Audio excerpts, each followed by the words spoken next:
promise to help each other, celebrate the joys of life, and to console each other. Hello. I am sorry, but I must interrupt this show. Later, you know what it is. Hey, Ham Solo. It's time, baby. Low. It's time how we do. Hey. They said, we said, we hit. They said, we said, we on. They said, we said, we strong. They said, we said, we gone. We say that you heard right. We say that you heard right. We say that you heard right. We say that you heard right. They said, we said, we in. They said, we said, we on. They said, we said, strong. They said, we said, we gone. We say that you heard right. We say that you heard right. We say that you heard right. We say that you heard right. Man, I swear that it's imminent. I've been going so hard on my penmanship. About to go in and buy me a whip. And I pull that shit fresh off the dealership. I can leave you in red like an Xbox. Got me laughing at you like you red fox. Got you chasing Hot Wheels like a matchbox. EA running the game and it don't stop. Super cold like I'm playing for Blizzard. Got you all in my sights like Red Dead Redemption. Never gonna slip on my pimpin'. Better get out my way, bitch, I'm on a mission. Really ain't no competition. I'm steady grilling opposition. I'm get up and ready to win. They can play it how they play, but fuck what you say. I'm getting this money today. Last of us like a dying breed. Down the ride like a noble steed. Fatality moves, I make you bleed. That's on any game, that's on any screen. Shut up and give me your money. They said we so lit. Even if I take an L, we coming back just to show that we don't quit. They said we hit. They said we said we on. They said we said strong. They said we said go. What's cracking, everybody? It's your boy Ham Solo back here on TSWS Gaming YouTube channel. What's cracking, everybody? Hope you're having a pretty good day. I am doing all right. Just figured I'd come through and kick it with y'all for a little bit this evening. Wanted to just talk about random shit. Wanted to talk about some of the new news that came out. Of course, Call of Duty to Game Pass. Shout out to my cousin right here. This is my real life cousin right here. Shout out to him, Mr. Matthew Hum. He says, can't wait to be playing COD together soon. Absolutely, man. I can't wait. I'm hoping it's as soon as the showcase that they drop some info about the past Call of Duty games, and then obviously we get the new one in October or whatever. But what's cracking? The Dusty Uno. He says, yeah. What's cracking? Good to see you, brother. Ray Chi, happy that you're here as usual. Always here, brother. I really appreciate you stopping through for a little bit. But yeah, man, if you can look on the screen here, I decided to kick back on the PS5. I forgot that I recently bought the Order 1886. So that's what I'm playing here on the screen. I'm just going to be leaving that on repeat throughout the show, or more or less until I want to change it to Twitter or something like that. I'm probably going to throw on some tweets and stuff and talk about a few things that I've been talking about as of lately. But Ray Cheese says, so you indeed started to play the Order 1886. Absolutely, man. Absolutely. I told you like, I forgot that I had it. So like, here it is. Put it back on. Yeah, I turned it on and I wasn't gonna lie. I wanted to go on ahead and give it a try, see what it's all about. I still need to finish Zao. I should probably be doing that on stream right now, but fuck it. I ain't got time for it right now. And I don't want to just force myself to play it on stream and whatnot. Yeah. So I tell you what, though, I'm really excited that my cousin Matt brought up Call of Duty and playing together. Me and the buddies were just talking about it in the super chat, or not super chat. I call it super. The party chat on Xbox or Discord or whatever we were on, and we were just talking about how we think that it will be phenomenal that they're bringing this to Game Pass. Although I find it weird that, of course, you go to fucking Twitter. Of course, you take 2 seconds, you go to Twitter, and somebody has a fucking problem with it. And I'm going ahead and get started with today's show with just talking about all of the bitching and moaning that goes on Twitter. And I tell you what, not only the bitching and moaning on Twitter, but just the bitching and moaning in real time sometimes too. Like, I don't get it. I really don't. Like, so many people are so salty for so many reasons, and it just seems ass backwards. Like the more I get to learn about content creating and seeing other content creators, whether it's on Twitter or on YouTube or TikTok or whatever, it's just like, man, people seem to really go like people seem to go outside of themselves to be who they really are a lot of times. And it gets really annoying. It gets really annoying. And it honestly, like, that's part of the reasons I slowed down on Behind Them Sticks. And like I'm pretty much stopping with Behind Them Sticks for a little while until I start to find people that like I really, really want to talk to, and like I need to hear some stuff from them. I'm kind of over it. What's up, Talos? What's cracking? Yeah, I'm just kind of fucking over the whole shit though. I've met some great people doing Behind Them Sticks. I got to, interview all the lords. I thought that was really cool. You know, got to interview Seamus Blackley. Got to interview some other people within the industry, and I'm actually going to be interviewing this brother named Ralph. He used to be here. Let me go on ahead and just throw it on the screen, and I'll show you guys who I'm talking about. Let me just get it put up here.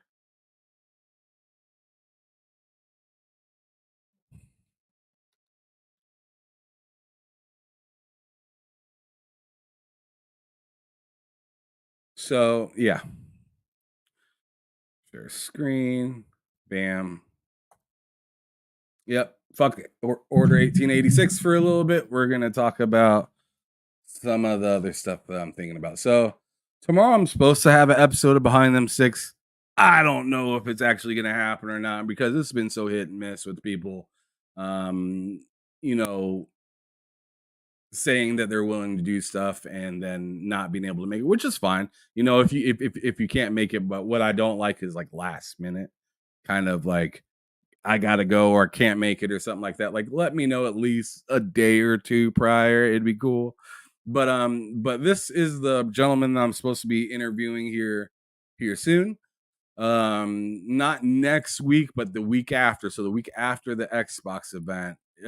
Brother's name is Ralph. He goes at Ralph Jodis Jr. I'm not sure if I'm pronouncing his last name correctly, but he's like the head of PR for X Real, which are like the glasses, if you ever heard of those. He used to be a PR guy from 2012 to 2023 for Xbox.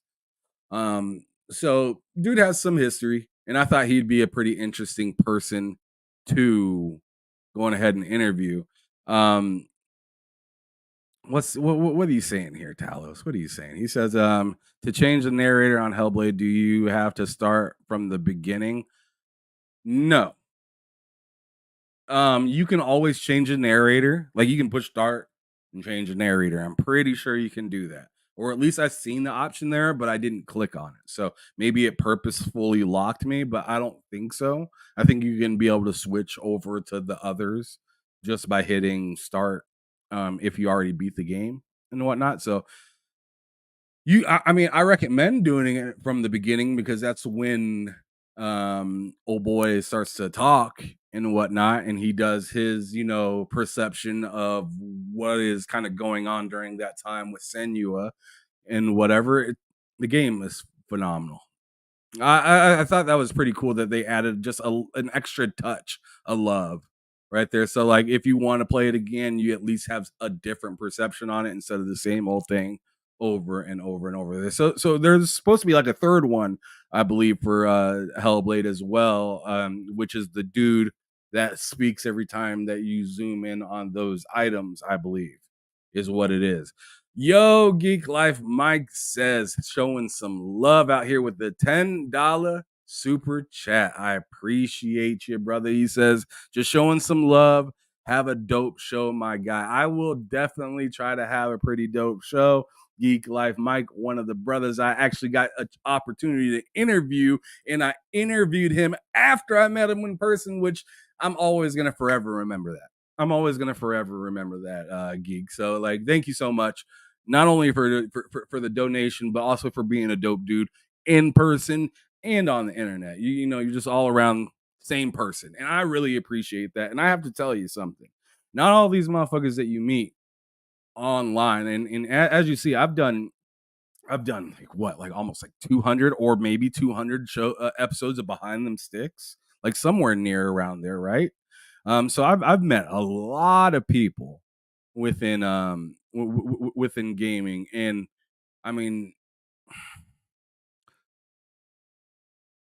there's definitely more of just the I'm tired reason for stopping doing Behind Them Sticks. It's just sometimes you go, you meet somebody, you think they're dope, and then you find out that they're not that great. You know, nothing hurt like when I realized that I interviewed like what's his name? Dre Watson, right? Fuck. That wasn't a great realization to run into afterwards. That stunk. But there's a lot of folks just like him out there. I'm not going to sit here and just throw out names because, you know, that's a mad disrespect. You know, and I'm not going to try to slow down their flow. That's not what I'm over here trying to do. I ain't over here just hating and throwing out and trying to throw down somebody else's flow. You know, if you have something that works for you, your community, and you like doing it, and you know that's what makes you comfortable, go on ahead and do it. But I'm gonna tell you right now, don't trust all these folks out here. I had to learn the hard way. I had to learn the hard way with interviewing people, with having folks that I did interview start attacking and saying wild stuff at me. I've had people block me after I interviewed them just because I'm a fan of Xbox. You know, like it's exhausting. Like having somebody pretend to be friendly with you and then all of a sudden they're not, or they're the nicest person and everybody thinks they're the nicest person, but behind doors you're like, that dude isn't as nice as everybody says. You know, like it just stinks. It just stinks. But on a more positive note, because I don't want to sit here and dwell and whatnot. Like I said, I'm pretty excited to interview Ralph here in a couple weeks about the X Real glasses. And if you are uncertain about what that is, let's go on ahead and look it up. All right, so he's a PR guy for this right here. X Real Air, like 2 Ultra. This is just one of them. So they're kind of like, I believe they're like AR glasses, right? They're pretty neat though, because they look like some pretty nice shades.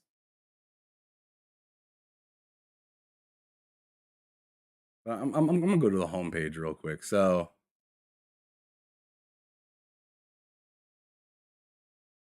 look at these suckers right here. $449.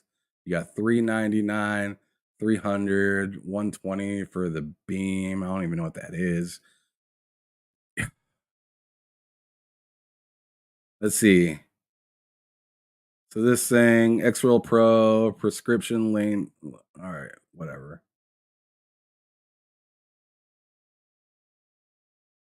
All right, so let's actually look at I'm gonna go to YouTube and look up an X-Real video and just see what it's all about, and we'll figure it out together.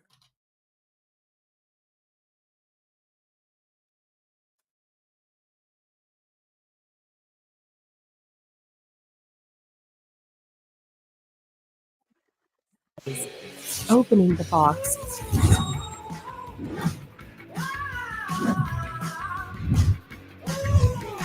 You will find your AR glasses. Exactly. So yeah, they are AR glasses. Very, very. I mean, they look like a pair of Ray-Bans, though, right? Ray Cheese says $250 is his budget for AR glasses. What's up, Bird Brizzle? Good to see you. Good to see you. Let's see. Let me read some of y'all's chat. Gotta show some more respect to the chat and people that jump in here, man. I really enjoy reading your guys' comments and stuff like that. But when I have a panel and there's like like 3 or 4 other people on it, it just gets hard to keep up with the chat and read everything. So let me go down here and read some. Dusty says, yeah, they're AR. What's cracking? Big Mad Mo, good to see you, brother. Thank you for stopping in. Geek Life Mike says, what's up, y'all? Much love just here for Ham, showing him some support. What up, Verg Brizzle? Big Mad Mo says, what you think will be shown tomorrow? Ooh, okay, I'll stop right here. I'll answer this question now, and then I'll keep going down the chat. So for tomorrow, I'm hoping to see more about Phantom Blade Zero. I thought that game was like vaporware the last time I seen it because it was so good looking that I just didn't believe it. And they're like, and like some people were trying to tell me that's like that could be really actually the fighting scenes, and I'm like, yeah, like if they're a bunch of QTE events, that's the only way that those things are some fight scenes. But I'd love to see that. I wouldn't be surprised to see like NCAA football being shown by PlayStation, because I believe there's supposed to be some news coming out tomorrow about NCAA 25, which I'm crazy excited for. Going to be playing that on Xbox, and I believe it's like $8 off right now if you want to buy it and pre-order it right now. So if you don't want to pay the $70, going ahead and try to get it while it's cheap. I'm not sure how much longer that the deal lasts, but I'm definitely going to be copying that very soon, and I'll probably I might do it with this with this sale, because what I was planning on doing is just grinding some of my Xbox points. I'm at like 6,000, like a little over 6,000. If you get like 9,000 during the end of the month, and it transfers into like $10 pretty much. So that's what I was going to do. But let's see, what else do I think is going to be shown? The Burger Game. Like everybody calls it the Burger Game now. But what's that? Concord. Concord's another game that I think is going to be shown tomorrow. It should be shown because nobody even freaking knows what that is. You know what I mean? Like as of right now, everybody's just like pretty sold on the fact that you're delivering burgers or something like that, which sounds absolutely ridiculous. If you guys can, make sure you hit that like button if you haven't already. I appreciate y'all for stopping through. Gonna keep it moving though. Yeah, Ray G says 250 was his budget for AR glasses. Yeah, I just don't know what to really expect. And 250 is a lot for some shades. Like I got some shades on right now, and I don't need them to be. I mean, if they were AR, that'd be dope, but they're not. Obviously, it's just like some $10-15 shades I got from Walmart. Nothing special. Nothing special here at all. I'm gonna wipe this off a little bit because getting a little foggy.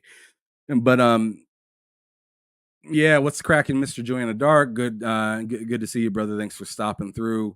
Let's see. Oh my goodness, crazy fucking Louie is here. Great. Ham Solo, as he always says. You're crazy, Louie. You're the one that's crazy. Mr. Joanna Dark says you can connect your PC handheld and they play on a big screen on a big screen. That's what's up. That sounds pretty dope. Have you got the opportunity to try them, Mr. Joanna Dark? Are they worth the money? What's the display like? As a matter of fact, let's just go back to the prior screen. So let's just look at the specs together. But if somebody's tried those at all, please let me know what you thought of them. If they're worth having for gaming, do they work good on gaming? Is the connection solid? I mean, it shows right here that connectivity USB Type-C port. Let's see. Items include the headset, And this is the $500 one, pretty much. So this is like as much as a series, so like a Series X, pretty much, or literally the exact same price as the PS5 digital. Light shield, detachable USB Type C cable, 3 type of nose pads. Okay, traveling case, cleaning cloth, computer. Okay, compatibility devices. So your computers, your tablets, your smartphones, gaming consoles. So that's mad interesting that it says gaming consoles like as a whole, right? Um, all right, that's the dimensions. 46-degree FOV. This is fine, but that's interesting. So I'm kind of interested to see now what like the cheap versions of these look like. So I mean, if I was probably gonna get it, I either get the mid tier or the high. But like, out of curiosity, like, what's this X Real like $300 one look like? So they tell you the color, the special features, yada yada. 60 hertz visual theater, same USB Type C connection.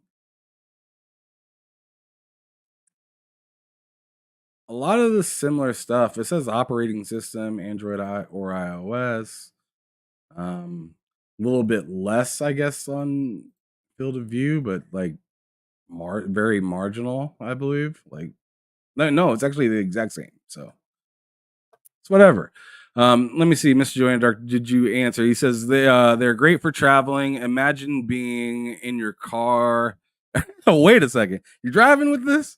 He says, imagine being in your car or a plane ride. Okay, so you just riding.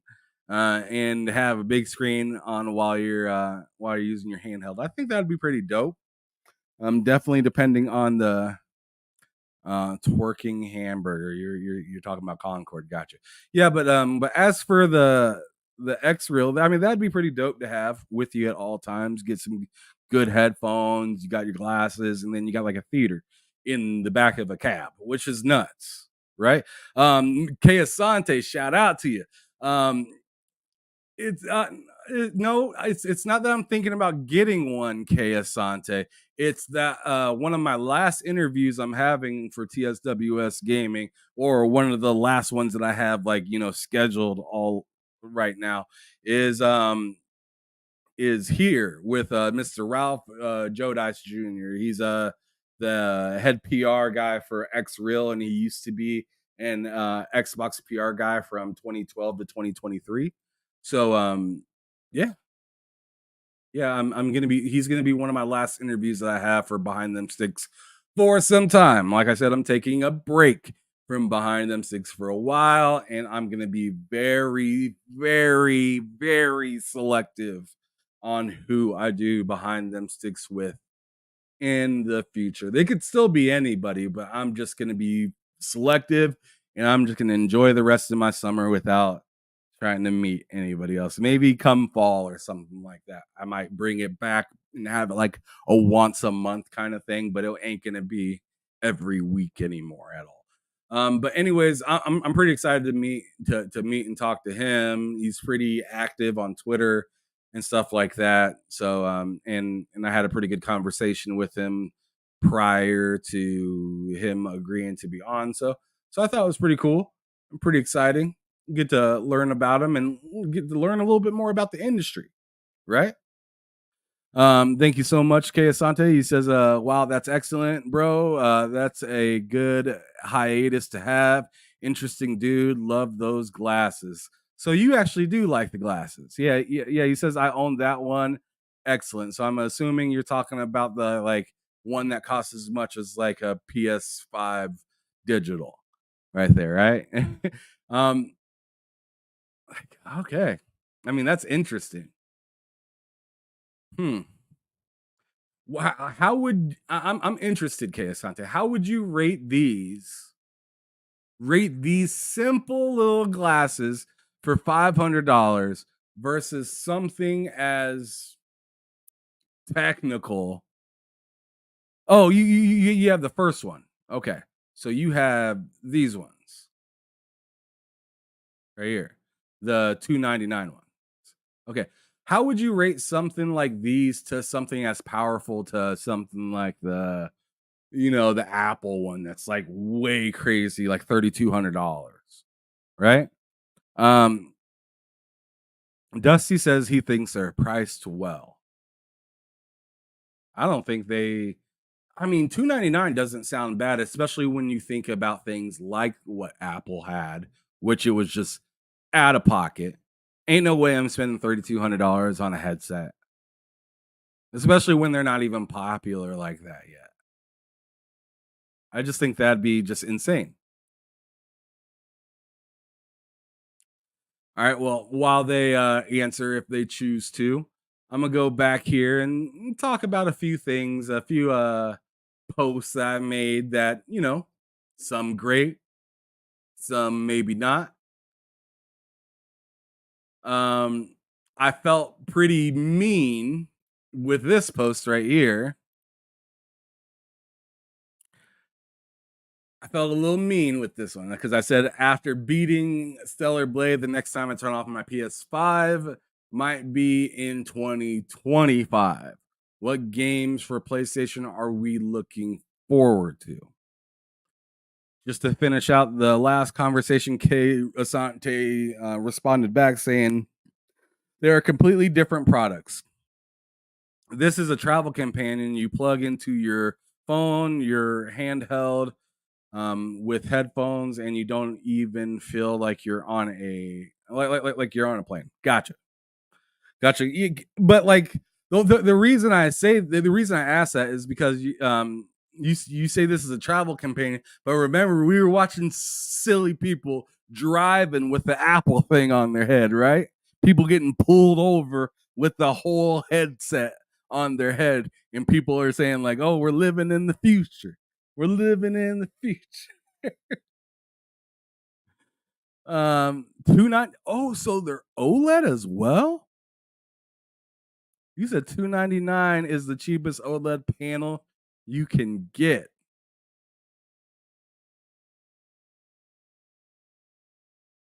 Okay, and but you did answer by saying the Vision Pro is an investment in the future of special computing. Yeah, I bet that thing has some stuff that hasn't even been tapped into yet. Like the price has the like I know we all say it doesn't make any sense because it wouldn't like maybe benefit us like or myself in particular because like it's like what am I going to use it for? But I can imagine like stuff within that headset not even being like used at its fullest potential yet. So like I bet there's still a ton of stuff to find out about that headset that you can do. And a lot of updates to be made in the future. Asante continues to say the X Real, you won't even be able to tell you're wearing something on your face. Yes, they're OLED. That's wild. I might talk to the wife for a little Christmas present. You know what I'm saying? Just a little something, just a little something. I don't know. Maybe I might just get them for myself for my birthday or something. I don't know. But those sound pretty dope. That sounds pretty legit. I do like wearing shades. And if I could be watching something and people, I wonder, can people tell that you're watching something? Can they see on the other side that you have like a TV going on in your eyes? Can people actually see that like stuff is like moving around and whatnot, or is it pretty pretty well hidden? TLDR Vision Pro is expensive beta boy stuff. X Real can be something you wear daily.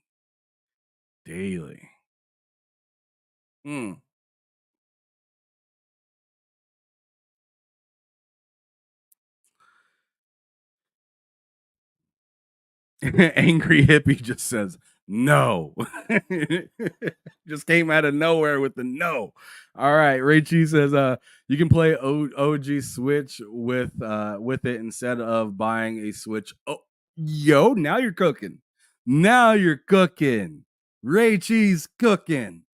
Ray Chi is cooking. Look at that. You said don't buy a Switch OLED. Just get the shades, and you can use them on all sorts of devices and have a Switch OLED. Then that's genius. That's genius. That's smart. Let's see. Kay Asante then says they can only tell you're watching something if they're very close to your face. From a normal viewpoint, looks like Ray-Bans. Looks like you're wearing Ray-Bans. Okay, that's interesting. Richie continues to say Ham Solo wants to watch Nasty Nat. Okay, relax. He said incognito. I see what you're saying, because I was asking if anybody. All right, I got you. Angry Hippie says I was saying no to people seeing you are. Okay. So yeah, you're saying yeah, people won't be able to see you. I got you. All right, but getting back to this, I need to think more about that. I got more questions for you, Kay Asante, as I get to making that decision to possibly do something like that, because that sounds hot. That sounds real hot. Can't lie. But anyways, a tweet that I had. You can put a black cover on the glass. Man, I'm trying to still be able to see. That's the whole point of the AR. Definitely. I'll definitely holler at you in the DMs, brother. Thank you. But anyways, I put after beating Stellar Blade, the next time I turn on my PS5 might be in 2025. What games are we looking forward to? I just was saying this, and usually I don't have too much traffic on my posts, but this got under a lot of people's skin for whatever reason. And a lot of people were, you know what's really weird is part of this reminded me of how bad or like how little people know about Xbox having some of the same games. Because yeah, I'm still scrolling. These are all just the comments on this post. Yeah, that is ridiculous. But anyways, let me go back up to the top. It's wild because I'm pretty sure a lot of people, if you ask the majority of folks, they'd tell you that Black Myth Wukong is only coming out on PlayStation. I'm pretty sure that's how a lot of people feel, because there's been a ton of people to like throughout the time say Black Myth Wukong to me.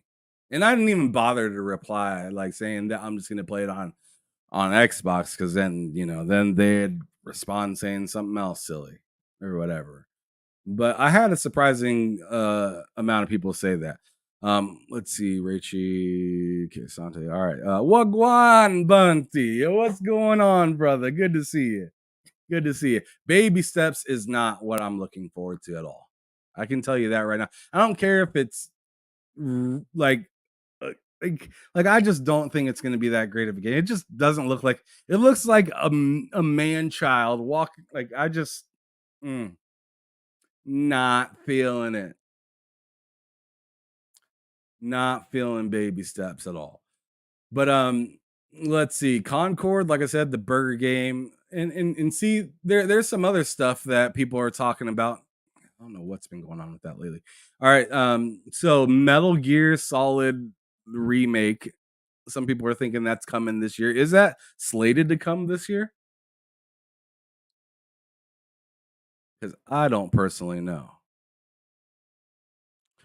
Kay Asante says that is the greatness of Sony marketing.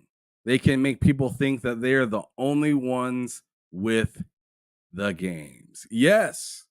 And it's wild. And like I said, I had Seamus on the show. And one thing that he was like very, very much wanting to let me know is how little Xbox cares about marketing their own products. Like Seamus told me specifically, he's like, yo, like Microsoft just expects people just to want to get their stuff without having to go out there and show people, hey, we have this for you. They're too used to Windows and like, you know, however you want to look at it, like Word and Excel, and people just needing their stuff for basic things that they're not used to actually marketing to people for things that they don't need. And I think that's wild.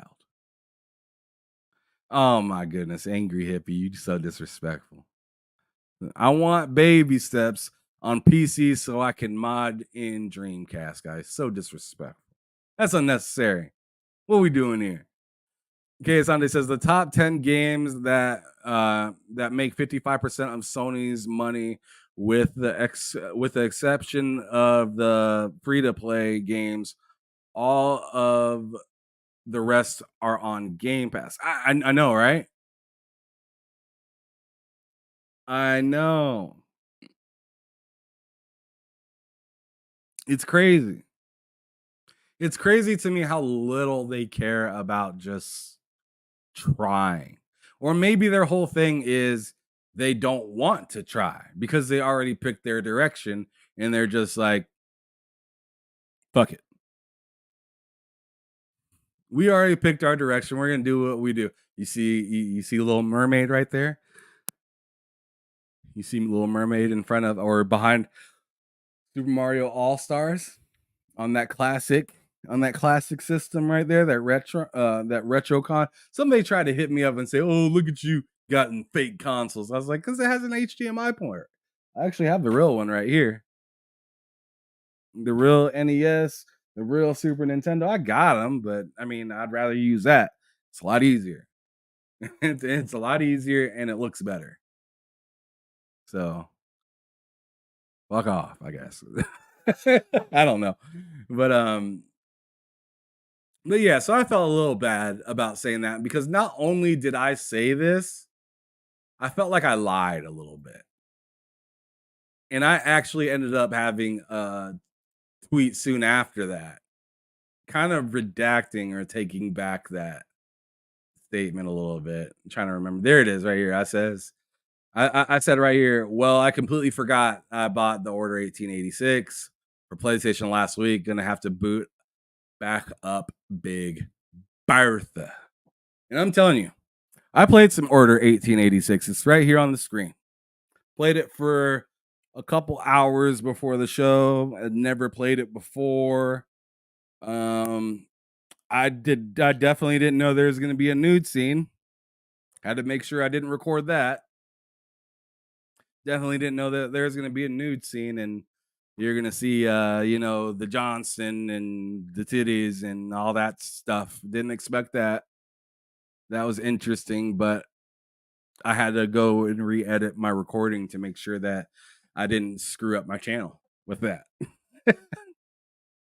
So that's why I didn't have the gameplay starting from the beginning, because then it would have cut to a scene that might have got me in trouble here on YouTube. Let's see what else y'all talking about in here. So Rachie says, I just upgraded PS Essential to Extra. It cost me $25 for 260 days.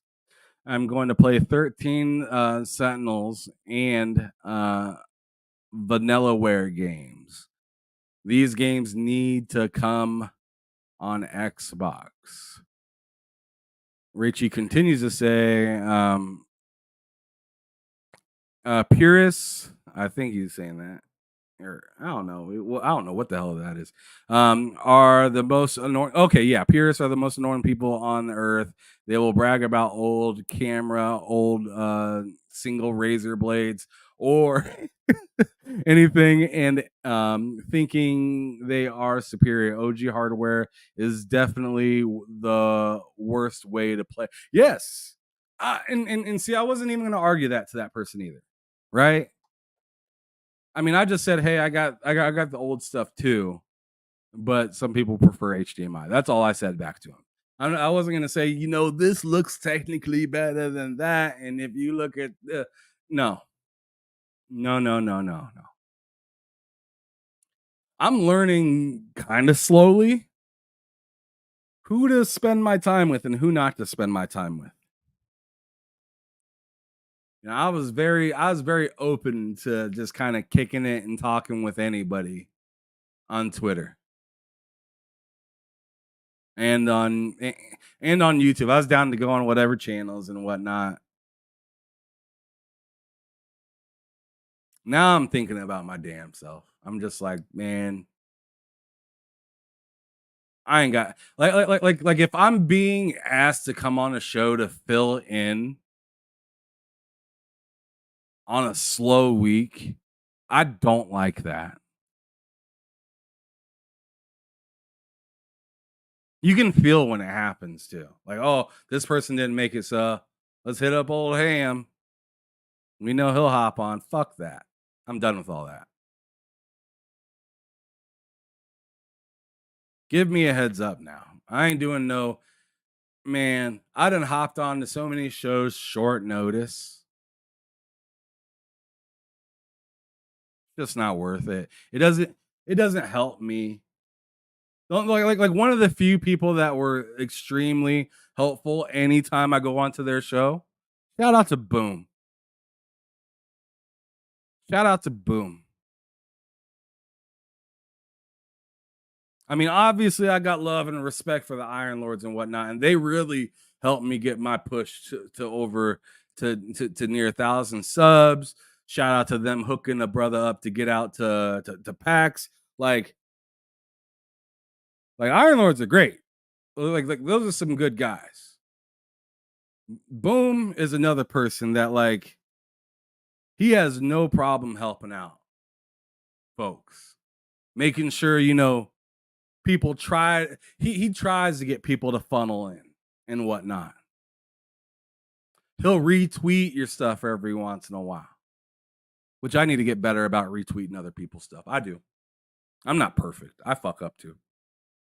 But Boom's a good dude, and I was kind of skeptical about Boom when I first met him. I ain't even gonna lie. If you really want to do a little dirt digging, ask Infinite Umbra. I was like, Boom seems a little weird. I'm not sure if he's really that nice of a guy. He is. He is that nice of a guy. He's a good dude. Why you got to bring that up, Rachie? Oh man, Rachie with the $2 Canadian says the K Mega 100th episode. You were so sleepy. I think it's because I did like 4 podcasts that day, and that's another thing that's gonna stop. That's another thing that's gonna stop. Is a ton of podcasts in the same day, and like way too many during the week. Like this whole thing that I'm doing right now. I call this hanging with Ham, whatever. I'm only going to do this when I feel like doing it. I mean, I think I got myself in a situation where I like was just doing too much. And then on top of it, the scheduling for like people with behind them sticks and everything just made me crash. Like, I think that finally got me. And like, it was like, I'm either going to stop behind them sticks or I'm just going to stop podcasting. That's where I was at. Because I was just getting really, I like behind the scenes, your boy was frustrated. Your boy is frustrated because like, I don't know. Just seems like a lot of people that I thought I was really cool with ended up just being weird.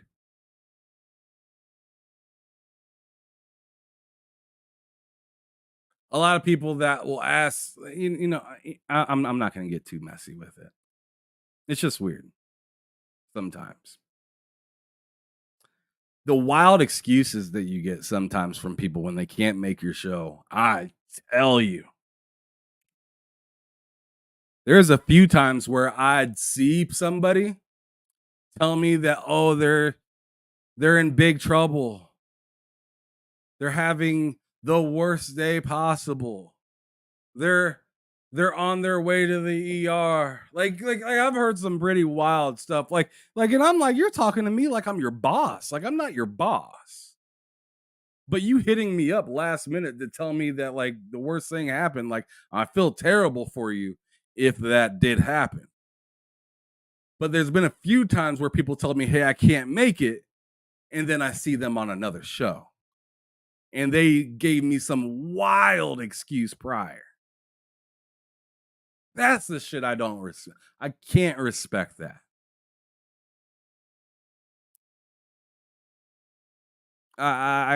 No. Not feeling it. Not feeling, and then yeah, I'm not gonna no. But yeah, Boom, as KS Sunday says right here, he really is. We talk daily. He's a great dude. I will always ride with Boom. Yeah, Boom is dope. Yeah, absolutely, KS Sunday. It is cold and stupid. It's annoying. It's annoying because I don't know. These gaming personas out here, not Persona, not the PlayStation 5 guy. I'm not talking about him. He's fine. I don't have any problem with Persona. But I'm talking about these personas within gaming, these people. Some of these folks are so disingenuous once you find out. You fuck around and find out. They'll come at you when you say something like for instance, I'm openly happy to be like a big fan of Xbox and whatnot. One thing that bothers me is when people pretend like they want you to explain something instead of just telling you that they don't. And instead of just telling you straight up, hey man, I just don't agree with you. Quit telling me that you need me to tell you 10 different ways about something. I hate that shit.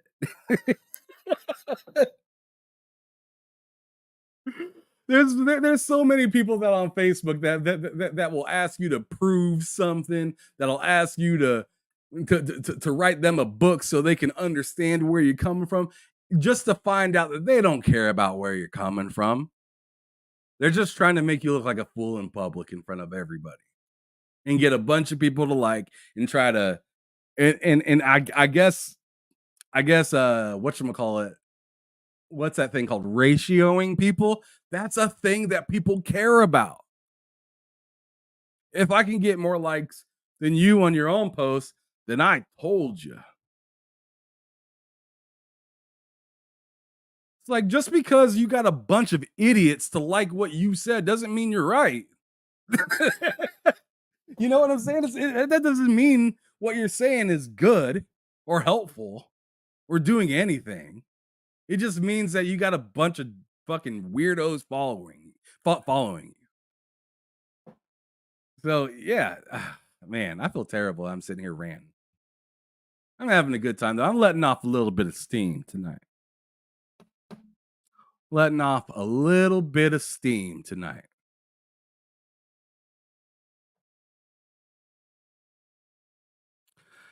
Rachie says, sorry, Ham, my back is hitching.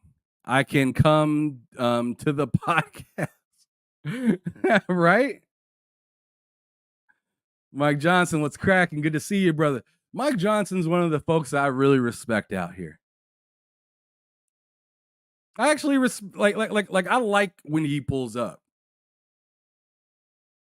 I know he talks a lot about PlayStation and disrespects Xbox a lot, but he is who he is all the time. Every single time. I know exactly what to expect from a Mike Johnson. And you know what? He'll call me out when I'm right and when I'm wrong.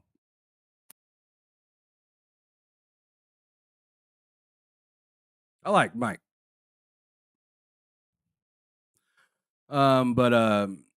Let's see. Mike Johnson also says, Ham, I agree. There's some weirdos out there. There is. And it's not my job to call them out. Just like it wasn't anybody's job to fill me in before I started podcasting. I fucked around and found, and the thing is a lot of people would say, hey, don't mess with that person. Hey, don't talk to that person. And I was like, I'm gonna find out for myself. And I fucking found out all right. I fucking found out all right. Yeah, this person stinks.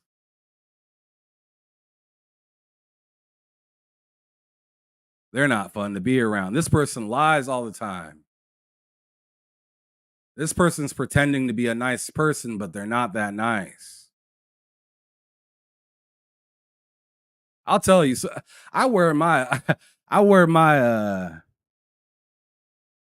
emotions on my sleeves, and it gets me in trouble sometimes. Not everybody likes it. Not everybody likes it, and that's fine. But I know the ones that know that I don't mean any harm. I'm just like maybe frustrated at a moment or needing an explanation and yada yada. Like, you give me the time, I'll give you the time. That's how it is, basically. It's that simple.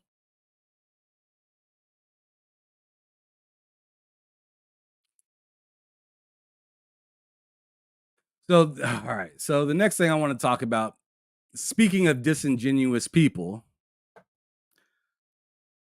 let's talk about this right here. So all of a sudden, Xbox having Call of Duty, Black Ops 6 coming to Game Pass is bad.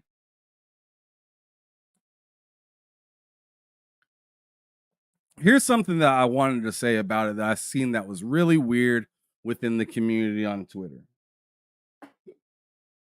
Some people were out here saying that if you are praising, and I've seen multiple people have the same thing to say, same sentiment, and it's fucking weird. It's weird. If you're out here saying, if you're happy that Call of Duty is coming to Game Pass when you didn't support Call of Duty before, then you're making a fool of yourself.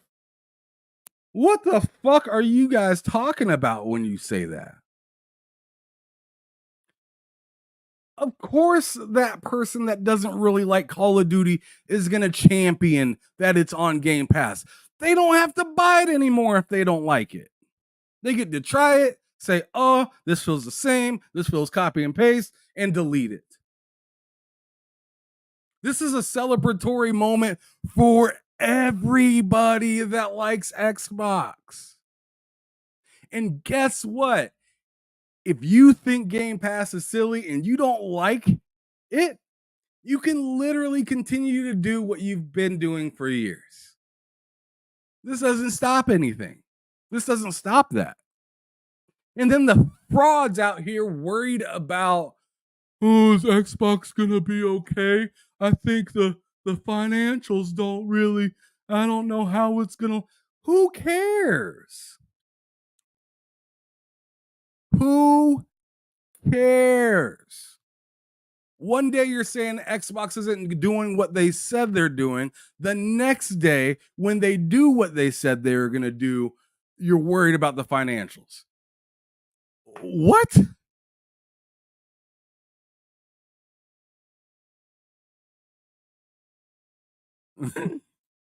Yeah, I seen that. I seen that case on. He said anybody playing Call of Duty Black Ops 6 through Game Pass will be blocked. Respect gaming, please. And crossplay will be turned all the way off. I know exactly who you're talking about that said that. Yeah. I seen that. And like I said, that wasn't even the main post I was referring to. That's just one of the many. That's one of the many. Look, Ray Cheese says it right here. He's a Dreamcast guy. Has become nasty since Square Enix dropped PlayStation and have been on the jugular of Xbox since then. Interesting. I just don't understand it. We already know Call of Duty Call of Duty is like the epitome of casual gaming. Call of Duty is the epitome of casual gaming. So to tell people that since you haven't been raw, go Call of Duty this whole time, you should feel like an idiot for being happy that it's coming to your platform through a subscription service. There are plenty of TV shows. I'll tell you right now, there are plenty of TV shows I'd never buy that come on the Netflix, but I'll happily watch on a subscription service. Is it that hard to put together? Is it that hard to put together? There are plenty of shows I would never buy on any of the TV subscription services. But if they go to that TV subscription service, I'll watch it. And I'll talk about it on Twitter. I'll talk about how garbage it is or how great it is, because that's my opinion and my experience. I don't understand why you have to look up my history and be like, oh, yeah, he said he didn't like Call of Duty back in 2016. Let me pull up those receipts and show them to everybody and prove that I've been dick riding Call of Duty this entire time, and I'll even buy it. Like, who gives a fuck? Who cares? Good for you. You're buying it still. Congrats. I'm going to support the devs. I don't understand where people don't get that the devs are getting paid while they're working on the game. So by the time the game comes out, they're paid already. The only thing that helps to support anything after the game comes out is you're paying for a sequel, possibly.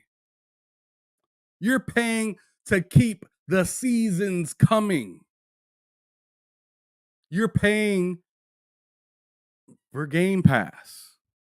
And if you're logging into Call of Duty, they can see, hey, this is worth having here because there's a lot of fucking people playing it.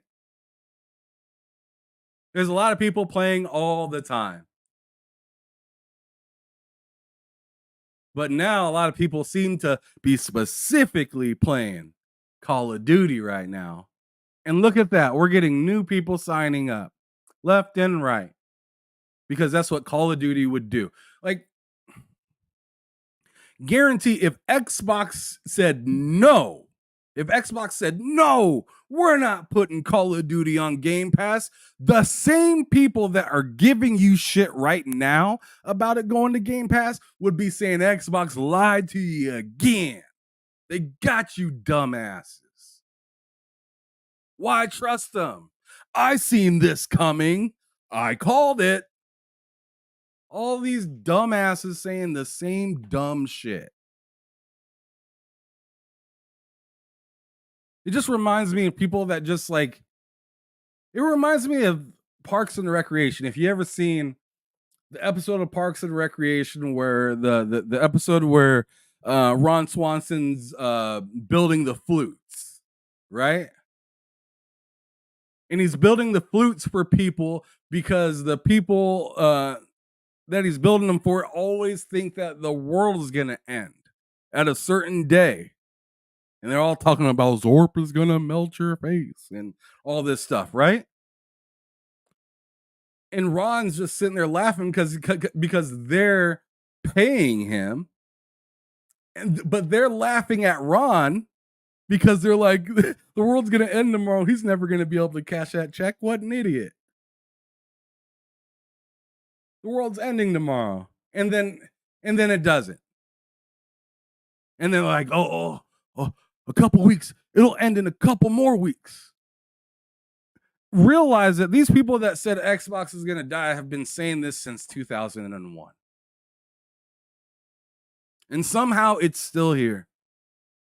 Some of these people that are saying Xbox is going to die weren't even born yet. back in 2021, and they came out of their mama's womb saying Xbox is dead, and it's just it's still here. Is it transforming? Sure, but you can say all of gaming is transforming. Would I say they're as sustainable as PlayStation in the console market? Absolutely no. I could agree with that. PlayStation is dug in. They said that we are doing this and that's it. We're making consoles, and sure, we'll bend the knee to PC. We'll bend the knee to some other ways of playing some games. But our Xbox said our main thing was the console, but it was more or less just to keep PlayStation from taking over everything. And now that they're not able to do that, we're gonna spread out and be everywhere too. It's just different business it's just different business plans. Like the one that you want. You're not wrong for liking either of them or liking one more than the other. Nothing wrong with that. Big Mad Oh my goodness, excuse me. Big Mad Mo says, I will continue to talk shit about COD, but as soon as those campaigns drop, I'll be playing them while talking shit about it because the campaigns are actually pretty good. Yeah, why not? It's your money. Use it how you want. You use it to get a subscription that allows you to play it. Cool.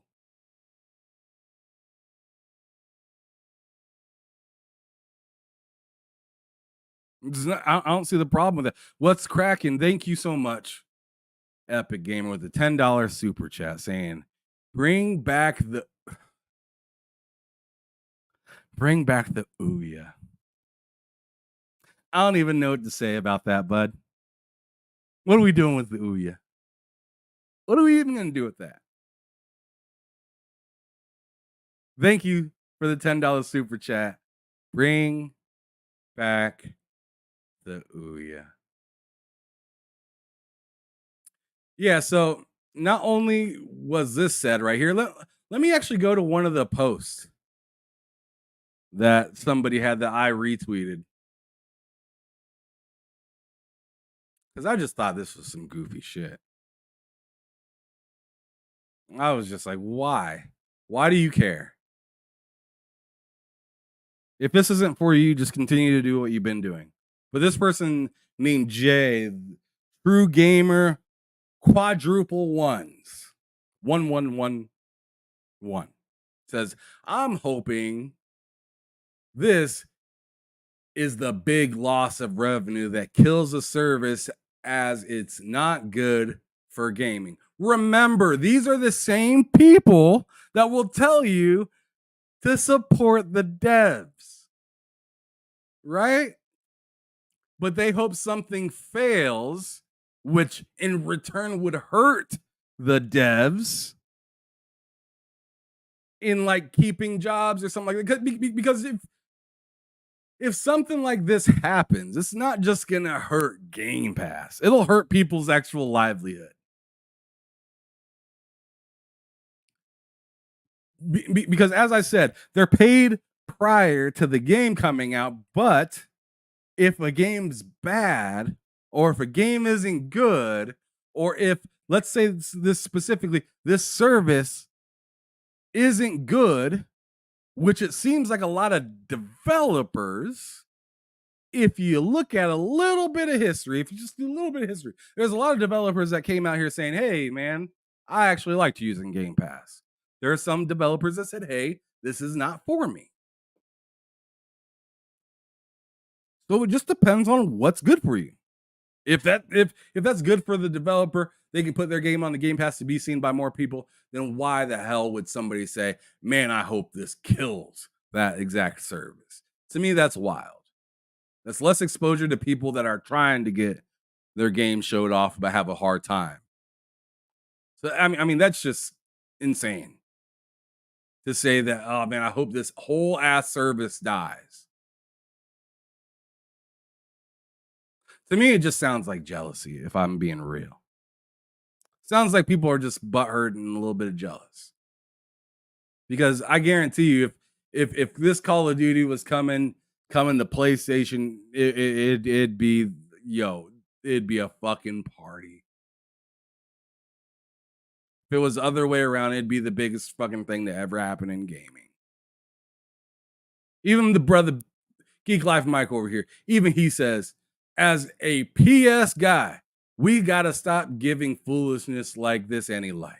Real gamers don't want this. Yes, exactly. Real gamers don't want that shit.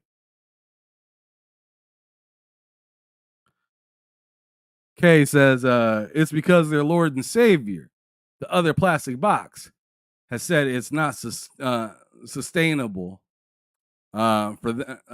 Yeah, exactly. For them.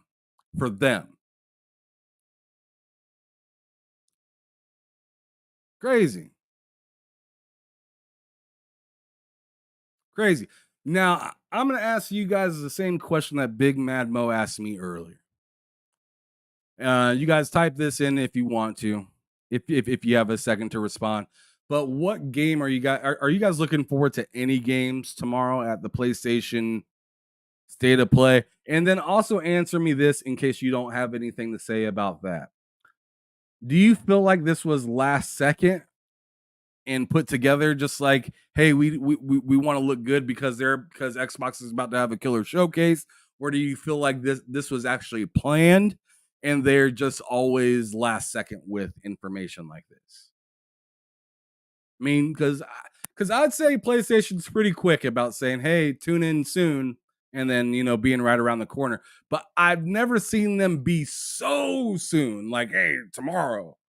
Like that's like barely any advertisement about you having your show. Okay. I like that. Ghost. He said, I hope they show Ghost of Tsushima. I always have a problem saying that word. I hope they show Ghost of Tsushima 2. I don't expect it, but I have hope. And you know what, Kay Asante? That would be master marketing by Sony for them to just show it. Even if it's not coming out this year, it's not coming out until like late 2025 or even like early 2026 or something like that. Like just being, hopeful. Like, even if it's not coming out until then, you just drop that on PC. And I feel like just showing that, hey, Ghost of Tsushima 2 is coming. And then if they said day and date to PC, that would possibly bring up some more sales on PC for just the original Ghost of Tsushima.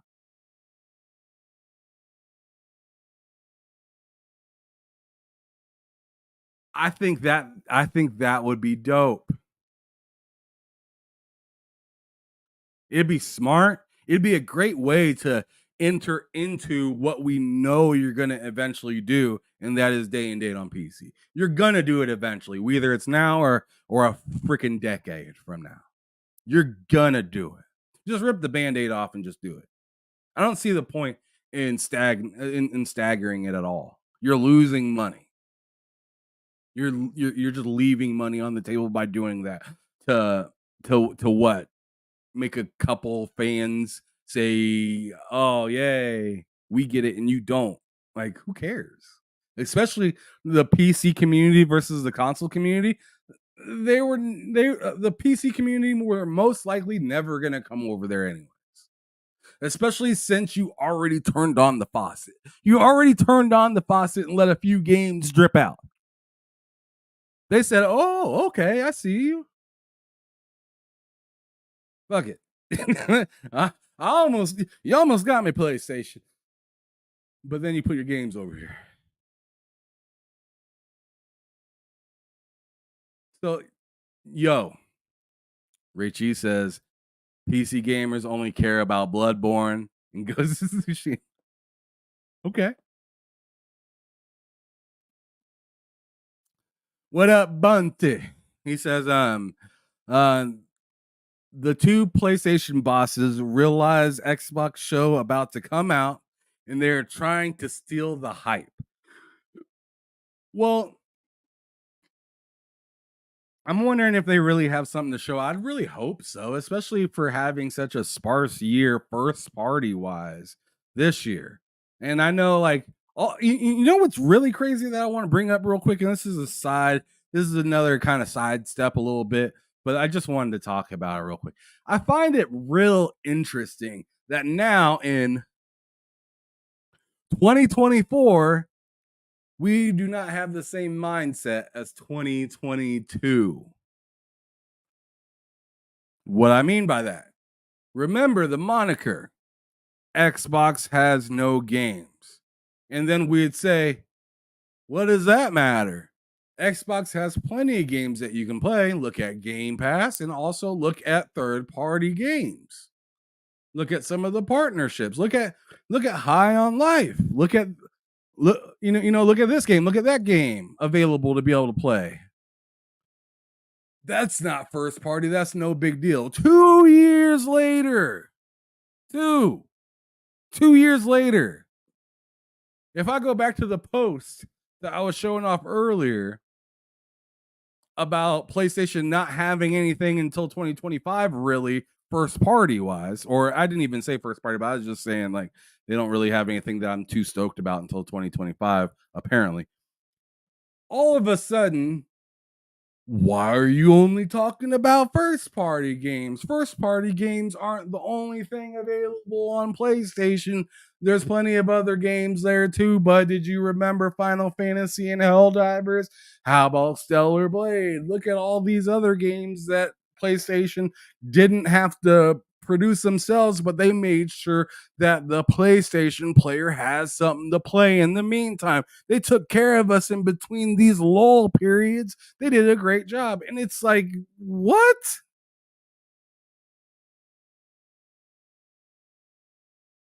It's like, wait a second. Wait a goddamn moment. You just told me that none of that mattered for Xbox. None of it. 0 of that mattered. None of it. The only thing that mattered is that Ninja Theory or Obsidian or Bethesda or whatever Xbox owns, Turn 10, whatever, Rare, all that stuff. Oh, well, they didn't come out with any games. Those don't count. What the fuck? How does that not count now? Or excuse me, how did that not count then? But now it's okay. But now it's okay when it's you know what? I'm not even gonna say the PlayStation is dry right now, because as I've said back in the Xbox 2022 times, when that was a little, the river wasn't flowing, but some water was trickling, is the way I'd say it. That's what was happening then, and the same situation is happening now to PlayStation, but everybody's like, oh, it's okay. It's fine. And the thing that people lean on whenever you say that is, oh, the console sales. But look at the console sales. And it's like, dude, how did we end up at console sales from no games? Like that's not even part of the conversation. How did we end up back at console sales? Or how did we end up at Xbox doesn't have whatever variable?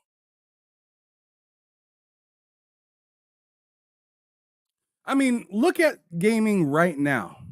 In my opinion, I'm not sure if they did this on purpose, right? But my goodness, there's like, other than NCAA football that's coming out and an Elden Ring DLC, there's like nothing until the end of August.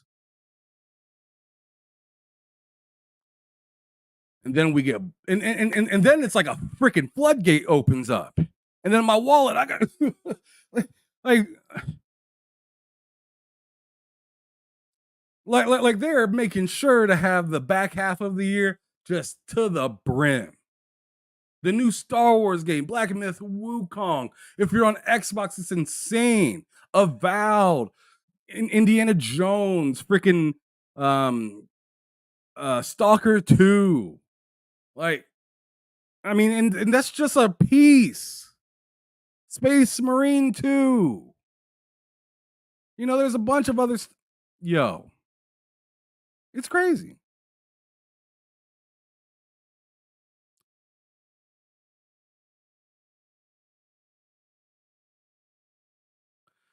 Okay, Mike Johnson says Ham lower expectations on the state of play. So are you saying you in particular have low expectations for the state of play? I'm not going in with any expectations. I'm expecting them to wow me. I'm expecting them to kind of wow me a little bit. I'm not gonna lie. If you went on ahead and just said, "Hey, we're doing this today or doing this tomorrow," on a whim like they did, you better be bringing me something good to look at. Because that was just random this morning. Bam. Right? Right after everybody started giving Jeff Grubb a bunch of stuff, people were giving up complete hope. You know, it was like somebody died. Oh, PlayStation ain't showing enough. And that's how you can tell that some people are out here a little jealous of the way Xbox is moving. You wouldn't be begging for a showcase if the other team wasn't doing something.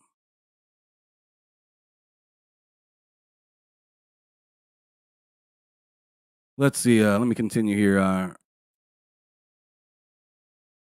Let's see. Rachie says, in my opinion, exclusives is exclusive no matter.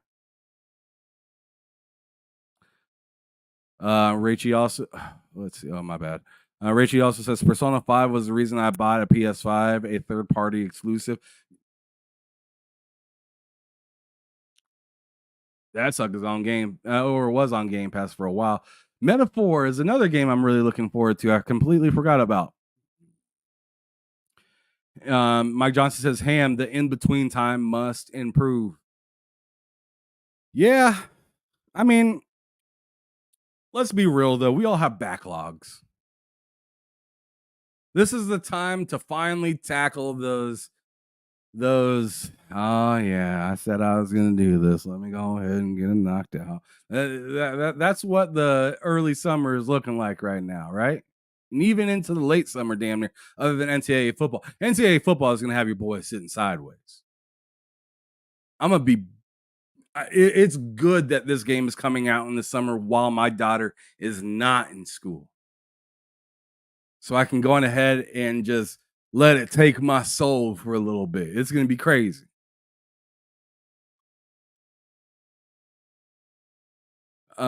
Ray, come on now, Rachie. Hold on. I know I said I'm an Xbox fan, right?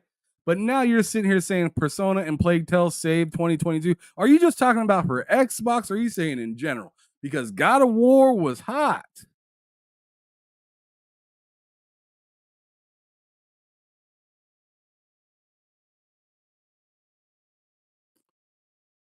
Yeah, God of War was hot. Elden Ring. Horizon wasn't my jam. Gran Turismo was all right. I was all right with it. It wasn't my favorite. But it was but the control scheme on it was pretty nice. K. Sanjay says, I said it before, and I'll say it again. If Neil Druckmann and this whole team were to leave Naughty Dog and start a new studio called Bad Mutt on Xbox, they they would then make trash games. That don't matter. You're not wrong. You're not wrong, because that's what is said. Like look at some of the news that's came out as of recently. Just what was it, like yesterday? Like what's it called, 100 or something like that? Let me go try to pull it up.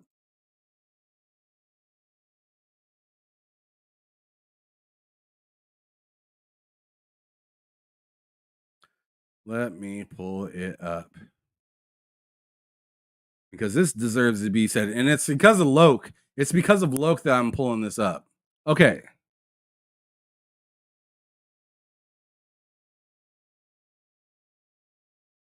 Here it is. It says Xbox reaches an agreement with a Batman Arkham trilogy creators for new AAA game. The first thing Loke said, because this Xbox tax has even gotten to people that enjoy Xbox. That's how deep the Xbox tax is, that it even gets to the mind of those that are even a fan of their own platform. The first thing he said is Xbox is gonna fuck it up. That's the first thing he said about this partnership. And I told him, I was like, I don't even know what they're doing yet. How like how do you have the anticipation that they're gonna fuck up something when we don't even know what they're working on? And then I had to ask him, I was like, did they fuck up? Did they fuck up Hellblade? And he's like, no.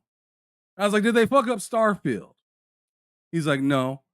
But how about Redfall? And I was like, yeah, that was bad. That was bad, but like this isn't even them acquiring them. This is on an agreement to like work with them. So it's just like it's in our heads. It's in a lot of people's heads to already discredit them before anything even happens. Before they even type in any code on the computer, they're saying it's bad.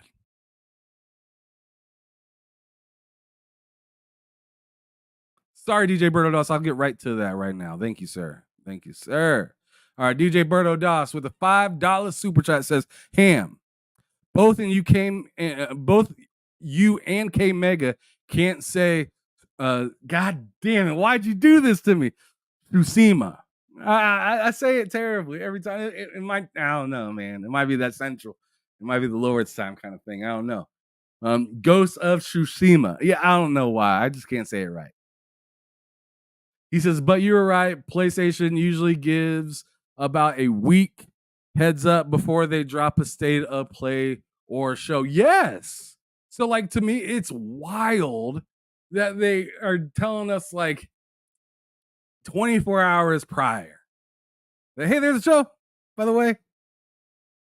It's kind of like what I did with today's show on here. I just randomly threw it up. Damn near day of. Think of that, but with a multi-billion-dollar company.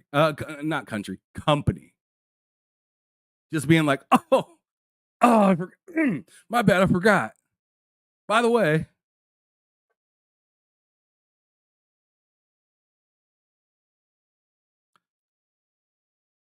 I don't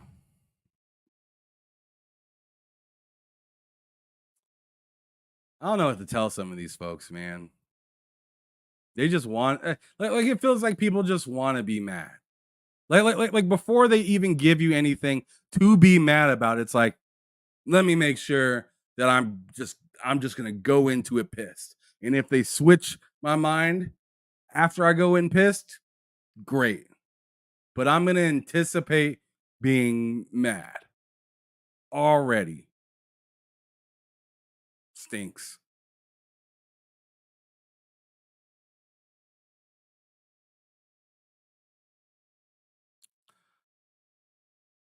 But yeah, I mean, look at the time. This was at 9 a.m. this morning, my time. 9 a.m.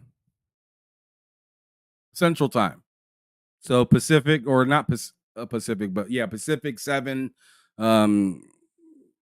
Eastern 10. Crazy. And of course, there's some people salty about it. And in my opinion, I think it's not a showcase because they just kind of put it together last second, and it just is what it is. And you know, I'm happy to see any games coming out. If they have something to announce that makes me super excited, then goodness gracious, where have you been? But I mean, I do not have really high expectations. I'm only really anticipating seeing what Concord is. That's it. That is really it. Big Mad Mo brings up the like they did with People Can Fly. I'm excited to see what they're working on. By the way, we have like some sort of partnership with like People Can Fly as well too for Xbox, right? So I'm interested to hear what that game's all about. I have no idea what to expect from that.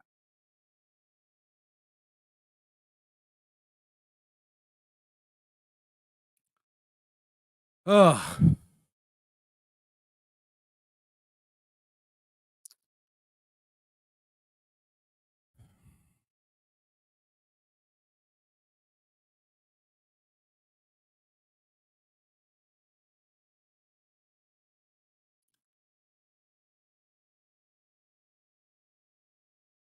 Has anybody seen this? Is this real? They said somebody put up earlier the new Courage the Cowardly Dog game. It looks incredible. Is this real though? Let me see.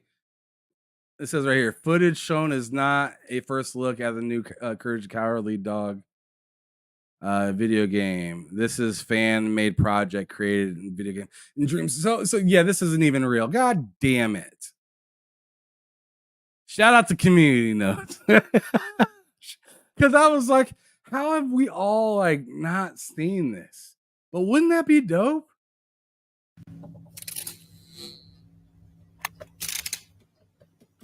I mean, who grew up with this game? This game, or not game, but TV show.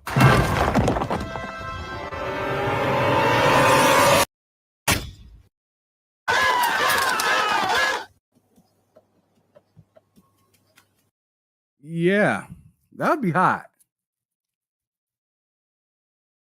I'd love to see that. Courage was fire. I mean, I think I was like already in like middle school or something like that when Courage came out. Maybe even high school. I don't remember. But that joint was hot. That was my shit. Return the slab or suffer my curse.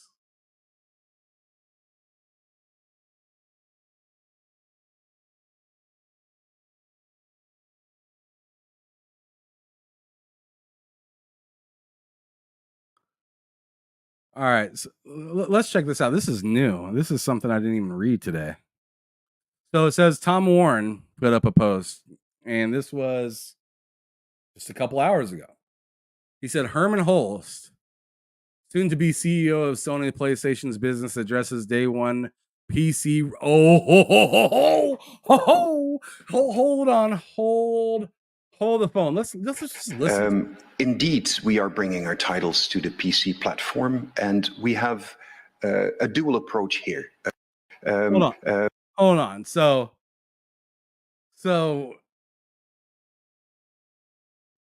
yeah, let's just listen. I was gonna say something, but let's just listen first, and then I'll go in. Indeed, we are bringing our titles to the PC platform, and we have a dual approach here.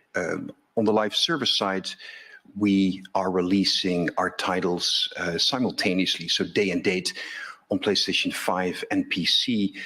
But with our tentpole titles, our single-player or narrative-driven titles that are, as you saw in the presentation, the backbone of what PlayStation Studios has delivered in recent years and in our history, we take a more strategic approach, and we introduce our great franchises to new audiences, and we're finding new audiences that are potentially going to be very interested in playing, for example, sequels on the PlayStation platform. We have high hopes that we're actually able to bring new players into PlayStation at large, but into PlayStation platforms specifically. Actually, the same goes for the work that we do with extending our great properties onto other media, such as television series and film, for example, as you have seen with The Last of Us on HBO or Gran Turismo, the film, that brings in new players into our franchises. All right, let me read what Kay Asante had to say about it first before I speak. So Kay Asante says multiplayer and free to play only. Single player, they want PC people to come to PS5. Ha! Like I'm going to regress just to play PlayStation games. Like it sounds like what he was saying, and let me just go back and play part of it because I want to make sure I heard it right. It's only a minute and 18 seconds. Indeed, we are bringing our titles to the PC platform, and we have a dual approach here. On the live service side, we are releasing our titles simultaneously, so day and date, on PlayStation 5 and PC. But with our tentpole titles, our single-player or narrative-driven titles that are, as you saw in the presentation, the backbone of what PlayStation Studios has delivered in recent years and in our history, we take a more strategic approach, and we introduce our great franchises to new audiences, and we're finding new audiences that are potentially going to be very interested in playing, for example, sequels on the PlayStation platform. We have high hopes that we're actually able to bring new players into PlayStation at large, but into PlayStation platforms specifically. Actually, the same goes for the work that we do with extending our great properties onto other media, such as television series and film, for example, as you have seen with The Last of Us on HBO or Gran Turismo, the film that brings in new players into our franchises. All right, so Paul Tassi quote tweeted this saying, and Paul Tassi is the guy that I read his thoughts on Hellblade, or Hellblade,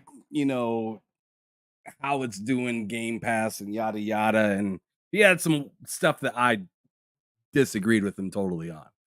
But he said right here that, have you enjoyed playing this game on PC? How would you like to play the next one by spending $500 on a piece of hardware that's worse than what you just played on? He's cooking right there, though, because it's just like, wait a second. Why would you come out with this game on PC?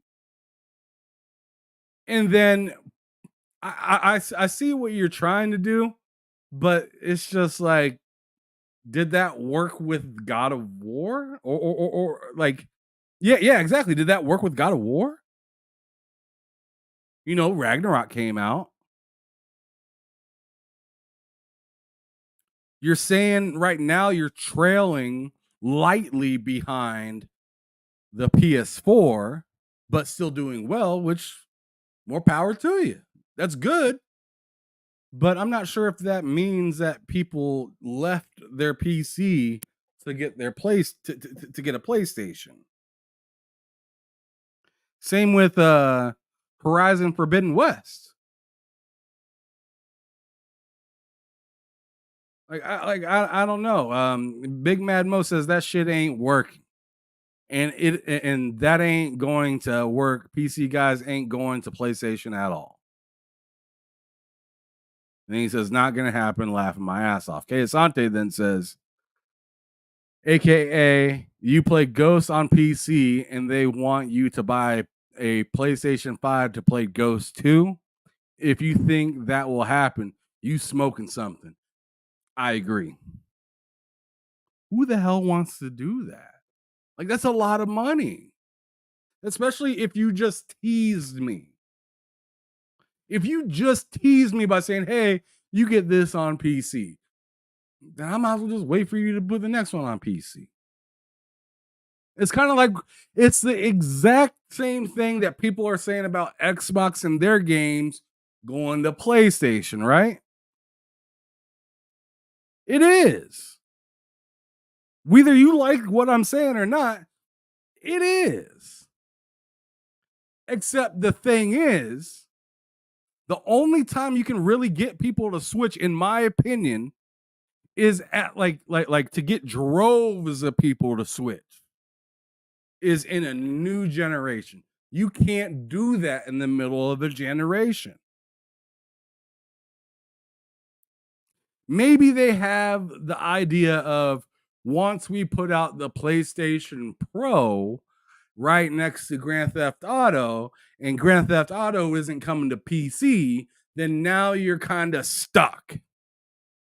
And now you either have to get an Xbox that going ahead and gives you things on PC day one, or you're gonna have to get a PlayStation that is still trying to not put things on PC day one. It's not a dumb idea.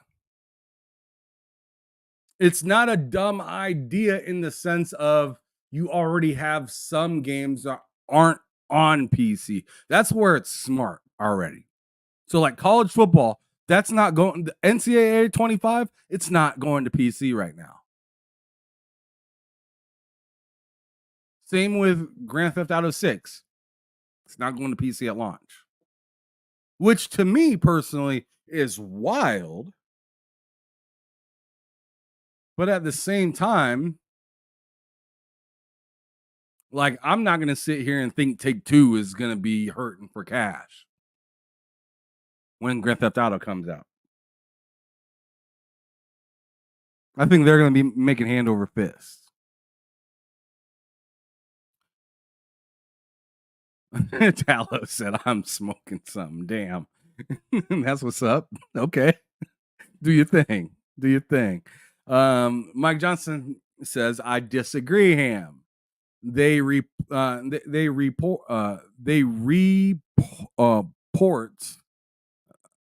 there that confirm that PlayStation 5 is, there are reports out there that are saying PS5 is ahead of the PS4. Could be. That I mean, that would be interesting. If that is true, then more power to them. But all of the reports I've seen is like it's barely trailing the PS4. So I don't know what to believe. But I wonder how much that's going to change things, seeing that they already I feel like I'm not really sure why you'd even put any single player games on PC at all if you're just going to stagnate it like that.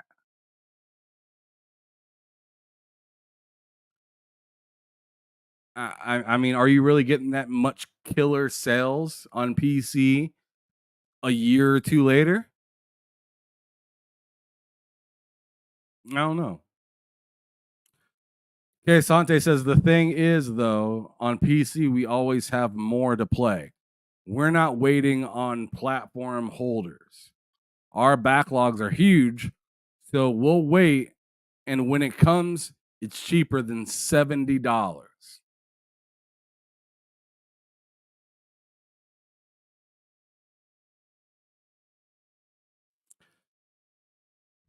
It is usually. It's usually around like dang near $50. Especially on like a key site or something like that. You can definitely usually get it under $60 day one.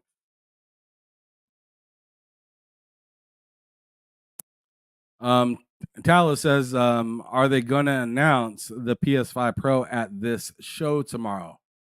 That's interesting as well. Good catch, Talos. That's a possibility.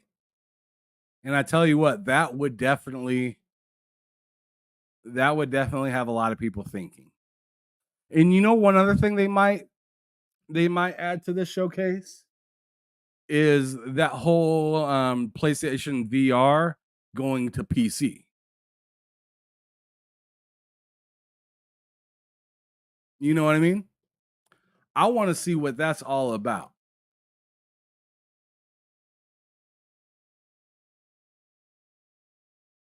I want to see what that's all about. I want to see how well does this thing work with other applications? Does it work well with Steam? Can I get it to work with Xbox's app, or are they just going to shut that shit down? I'm really interested to see how it is. Or is it going to be something like it only works with Epic and Steam and that's it? Or hey, maybe it only works with Steam. Or maybe tomorrow they announce their PC dashboard and everything. I don't know. It'd be interesting. Big Mad Mo say that's good business sense, Ham. So they say. Okay, Asante says Dragon's Dogma 2 was $41 for me day one. I see you. That's a good get. That's mad cheap. I'm wondering, did you get that from GG Deals? Big Mad Mo says they barely announcing games got to remember it's 30 minutes. Okay, yeah. So keep that in context as well.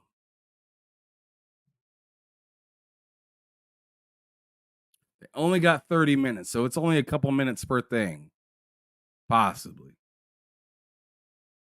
I'm just shooting like now, like y'all got me wondering. I'm just kind of shooting for the stars now. Okay, Asante says, did they talk about the adapter making PlayStation VR 2 going to PC possible? If that's if it's good, they'll get my money. 100%. Same here. Same here. You know these glasses I was just talking about right here? These would hit the back of this would hit the back of the line if the PlayStation VR 2 works on PC and is capable of running on all sorts of different launchers, then I am all for it. I'm all for it.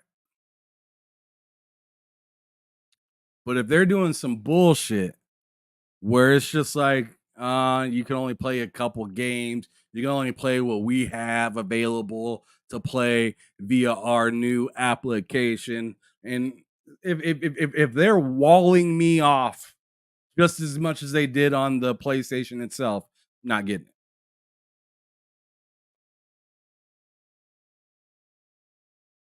Talos says we're gonna have to wait and see. Absolutely.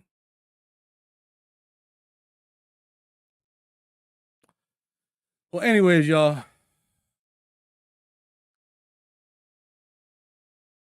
Oh, let's see what Okami had to say, or what he tweeted. So this is a minute and 15. So this is from the other CEO, the other co-CEO. I don't know how to say this name. Hideki Nishino. I'm guessing. I don't know. I probably chopped that up, but let's listen. The SI. Whoa! What is that voice? Is that really his voice? That the SI is pursuing. No, it's not. It's not. That scared me at first. That the SI is pursuing. The PC platform customers will, when that increases, the entire customer numbers will increase. Ghost of Tsushima, the PC version that was released recently, the network experience that was limited in the past has now been expanded to the PC from consoles. Now, the comparison of PC and console. A console is a technology stack that we develop from the bottom up. So we can provide a very, very good, excellent experience. The value of console will continue to remain, and our mission is to continue polishing that. From PC to console, the transfer, of course, some customers will move from PC to console. Well, customers who are focused on PC, if they find value, then they will go to console. So rather than cannibalization, I think this is an opportunity for that. That's interesting. They're really expecting people to go from PC to console. And the one thing I know about PC players usually is that they are really proud of their PC. And the first thing they usually tell you is, I don't need a console. I got a PC. That's usually, I mean, goodness gracious. One of my buddies I used to live with back in 2013. Back in 2013, not recently. Back in 2013.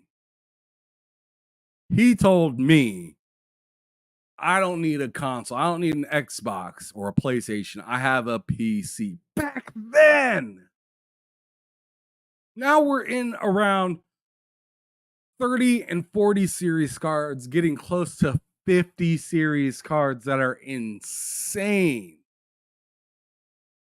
People like I'm telling you, if I had a 40 series card or 50 series card,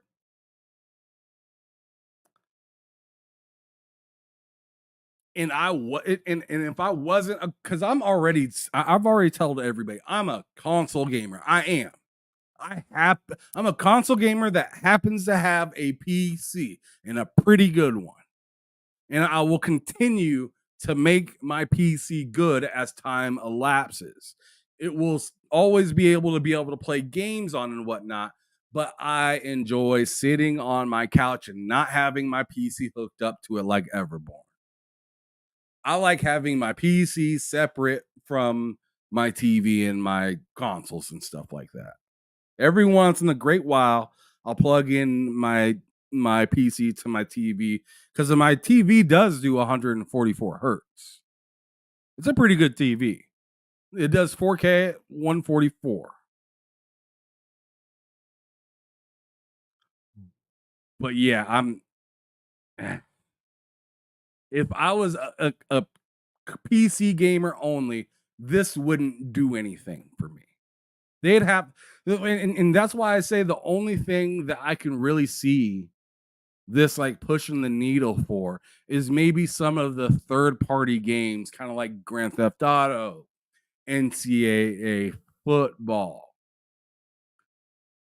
Like, I'm not sure if PlayStation has or is going to have anytime soon a single player game that makes people say, I need to get a PS5 and I'm a PC gamer. It could, though. It could. It's not off the table completely. They see something that we don't. And that's something I will say. They see, these people work in the business. So I have my ideals, I have my thoughts, I have what I think is going to happen. But they could have ran some other numbers, seen something, and decided to go this direction with it because they really see the value in their console and they really see people sticking with it. It's going to be an interesting next generation. I'll tell you that much. Because next generation will really be like PC kind of tugging that rope even tighter. And now that Xbox is like pretty much going full on PC, it's going to be it's going to be a different it's going to be a different scene. Nintendo is still doing just the console as well, from what it seems like.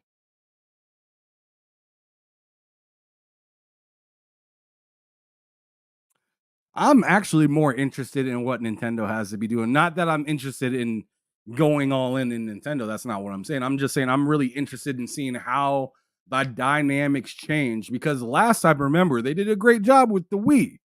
Then the very next generation, they stepped in some shit with the Wii U. I highly doubt that they do that again, because now that they got the Switch, they have a really good idea of how they wanted to be able to distribute their games. But with the new technology, the more powerful Nintendo that's thinking about coming out, I'm assuming they're going to have much more of an internet infrastructure, because as of right now, their internet infrastructure for Nintendo is just it's like hanging on by a thread. Like, you can't even party chat with people normally. You have to get like in a freaking Discord or like do some get some weird Nintendo app, and then half of their games are horrible with multiplayer, like just with you and friends and whatnot. Like fucking, what is it like in particular, Super Smash Brothers was mad disappointing to me. Maybe they did some fixing on it now, but like back in 2021, that shit was not hitting for me in the in being able to play with friends. All I could do is just play versus them. Couldn't play with them or anything. I thought it was horrible. But yeah, I'm thinking the next Nintendo is going to have much better of internet infrastructure. We already know that they signed a contract for 10 years with Microsoft to be able to have Call of Duty. So this handheld that we're assuming is going to be is going to have to be powerful enough to run a Call of Duty game, which we already know those Call of Duty games, they're no slouch. Just the size of the game by itself is just like eye bulging, right? It's nuts. Takes up way too much space. So I'm thinking they're probably going to have like a terabyte console. They're going to probably have, I don't know, like 1440p. I assume maybe 1080p. I'm just sitting and waiting. Like I don't even know what to expect from Nintendo. Let me read some of these chats. So Gay Asante says the video card alone usually costs more than the console. If they think PC people are going to console, they really don't know what they're doing. That's an interesting take. Legendary Yobi, what's cracking? Thanks for stopping through. Says PC games going to console. Laughing my ass off. The day that happens, Obama will become president again. Yo, and we already know that can't happen. It's not supposed to be able to happen, at least. A Big Mad Mo says, yeah, I disagree. They don't see anything. They are being stubborn and trying to force it. Yeah, I can agree with that. But like I said, hey, maybe they see something wild that we didn't see. Big Mad Mo also says they don't want Xbox to be right. Yeah, absolutely. So, I mean, you could totally see by the way they said what they said right here, the value of consoles will continue to remain, and that they don't want to cannibalize or whatever their console sales. That's literally pretty much a shot at Microsoft and what they're kind of doing. Kayasante then says Nintendo did just recently purchase a porting studio like Sony bought Nixxes. They look to be looking at PC and mobile too. Yeah, I seen that. That was just a few days ago, if I'm correct. That they specifically said in the article, I believe, that they purchased this console to be able to port to other platforms, is the way that they put it, which I think is more than likely PC and mobile. Who knows though? Who knows if something doesn't, they got to deal with Microsoft. That's not out of the, I don't think that's out of the realm of possibility. But still unlikely, because more than likely they just paid Microsoft to get that Call of Duty deal. Maybe they did some trade, but I don't know. I kind of doubt it. Mike Johnson said they out on the prowl. They're watching you, Ham. Oh, okay, we'll let them watch. He says K Hip Hop Gamer already reported it. Nintendo games coming to PC. Yeah, I seen what Hip Hop Gamer said. Hip Hop Gamer said, he said that Halo was coming to PlayStation. He said that PlayStation and Xbox are working a lot more together. And what's that, in touch or in word or something like that? I'd hope it wouldn't be in word because that sounds weird. But I think it's like in something in world. Is what it might be in world. But that's supposed to be like some sort of AI service that I guess they're collaborating and working on together. And Hip Hop Gamer also said something about like what was it? That Microsoft is helping PlayStation develop AI for their new PlayStation 6, which I was just like, okay. I mean, it's interesting. I mean, let's go on ahead, pull it up real quick. This will be the last thing I do, and then I need to get out of here. So Hip Hop Gamer. We'll touch on a few of the things that he said. Gamer, welcome to a special edition, special episode of Get Money Gamers, live here at the New York Stock Exchange, PlayStation as well. And we're going to talk about it all in terms of what's happening right now in the entire gaming industry. So the first thing I want to address is this. Microsoft is assisting Sony with PlayStation 6 using new AI features such as generative AI, tools for development such as in-world with the NPCs, autoplay activation, which I broke the story already, but I know y'all seen the patents, and also AI apps for content creation. Now, how do I know this? I tried it all, and it's amazing. All right, so he said he gave it all a try, and I'm not here to doubt anything Hip Hop Gamer does. He's outside all the time, and he probably sees a lot of stuff that he honestly can't talk about.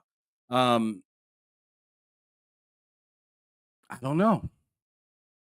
I'm not surprised though, because not just Xbox, but Microsoft and Sony are in all sorts of partnerships that people don't even realize. I believe this year at like CES or something like that, Microsoft was there. I mean, I believe they were talking about working on a car side by side with PlayStation or something like that. I mean, correct me if I'm wrong, but as much as we like to be on one side or the other, these companies don't really care as much as long as they get what they wanted at the end of the day. So either that is Microsoft having some control of people's living rooms still and not letting Sony take complete control of it. That was their plan. Get in there and not let them take it completely over. We want a piece of the pie too, and we want to be able to be noticed as well. Microsoft succeeded in that. Did they succeed the way we all wanted them to? Probably not. Are they still making consoles and doing things? Absolutely. Are they going anywhere anytime soon? Probably not.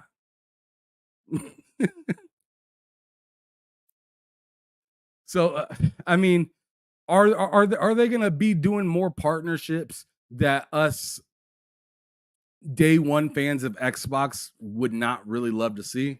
Absolutely. I feel like PlayStation, the one thing I'll credit PlayStation for that I won't credit Microsoft for as much is that they don't agitate their own fan base as much. They do a little bit, but they're very patient with how they agitate compared to Microsoft, that has no problem looking at a piece of paper and saying, fuck that. We're agitating these motherfuckers tomorrow. Fuck it. I mean that in a way, for a fan or for a person that is always making up these needs or these guidelines that Xbox needs to follow, or else they're not going to be a fan of them anymore. Those folks are constantly disappointed. because they make this weird line. They draw a line in the sand when they already know who they're fucking with, and it makes no sense. Don't get mad. Don't sign up for something that you ain't ready to be part of.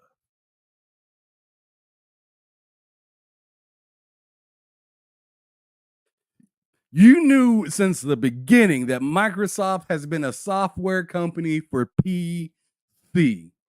You knew that from the jump.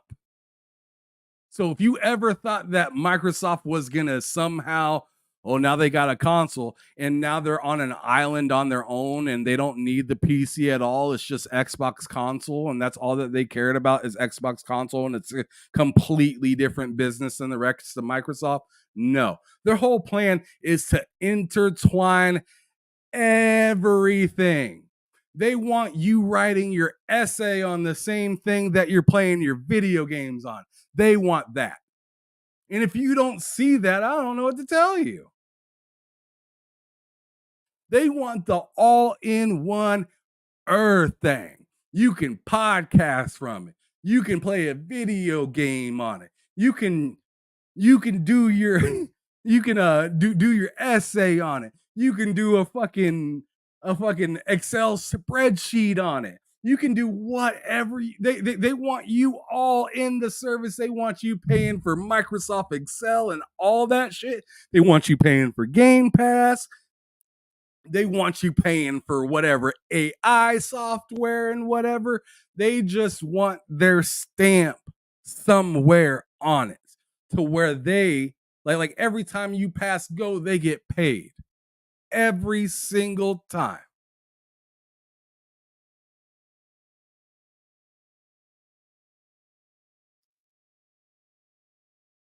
It's not hard to see.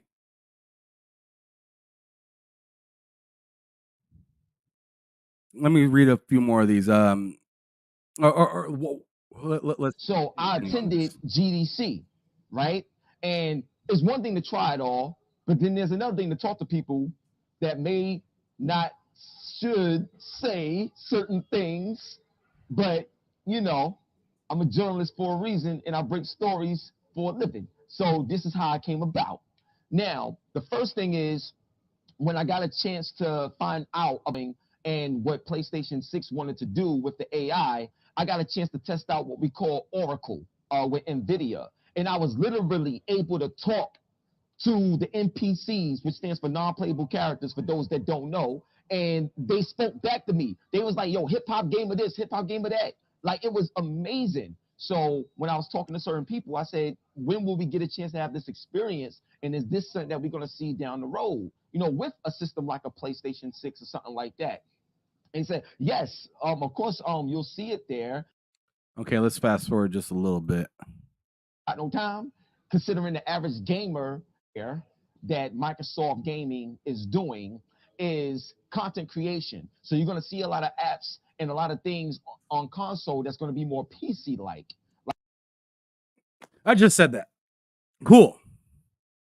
I mean, like I said, it's going to be an all-in-one everything across the fucking board. This is going to be the gaming version of the Surf. And I've said this for a while now. It's going to be like a Surface Pro, but for gaming. It is. It's going to be a low-end Surface Pro strictly for gaming that you can do other stuff on. And you're probably going to be able to attach it to something to make it more powerful than it already is. It's like some sort of eGPU type of thing. Like how we have now when you look at things like OBS and things of that nature, Streamlabs, so on and so forth. But the good thing about it is I tried it all, and it is fire, right? So now, here's something else that I want to break down to you. One of the things that we talked about, besides Xbox, you know, well, Microsoft helping out PlayStation 6 and assisting them with the AI software for their next system, but the studio cuts. Now, this is a big deal. Tango Gameworks, Arcane, Rollhouse, who doing the same thing. Heard all also, about AI that. is taking a lot of jobs, and Microsoft has a big bet with AI. You already see it with Sam over at OpenAI. So what he was talking about in there, I know from earlier because I remember this part. He was talking about how AI is actually taking a lot of jobs within the industry, which is going to happen, like it or not, regardless. There has been no business in the society that we know of unless I mean, like if you want to look at like the hemp versus trees and paper argument that happened so long ago, how we could make a ton more money, or not a ton more money, but it'd be much more friendly for like hemp or whatnot and cheaper or something like that than whatever. There's never been a time where we were just like, you know what? Let's not make more money as a business. Let's not make more money. And let's just, stagnate ourselves. Let's just stagnate technology for the people. What business does that? What business does that? What business stagnates technology for the people just to continue to have their job? We sure as hell know that didn't work with the car companies, right? We sure see manufacturing a lot different than we did in the 80s, in the 70s, in the 60s. It's different. Once the new technology comes and the people up top see that, hey, we have a bunch of things that we have a bunch of redundancies, and we have a bunch of technology that can allow us to take care of this without so much overhead. I mean, how would you feel having a business for 20 plus years or something like that, and you're like, you know what? I'm paying way too much for paper products right now. And I know if my business stops buying paper from this business, that they might have some layoffs because we use a lot of paper.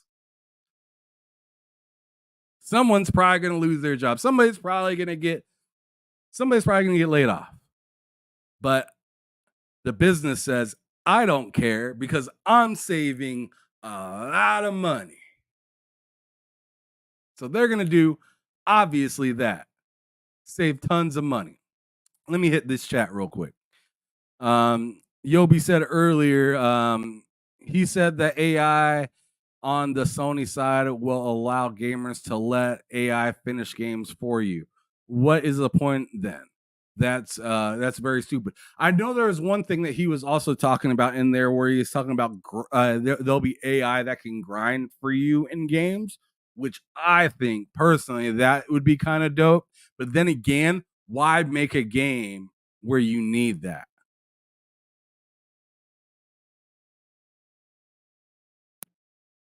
I don't know. That sounds like a lot of resources for no reason.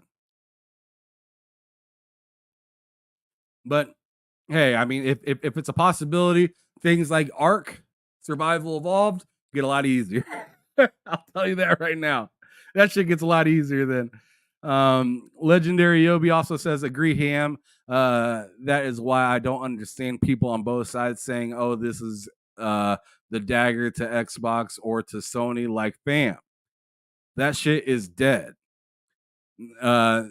They are patterns now full-fledged. They are partners, partners now full-fledged. Yeah. They working together. They've been working together too. I mean, just because you compete doesn't mean, I mean, look at the NFL. These teams compete versus each other all the time, but they ain't got no problem trading the player. They ain't got no problem talking financials with each other and figuring things out for them to get the better benefit for themselves at the time.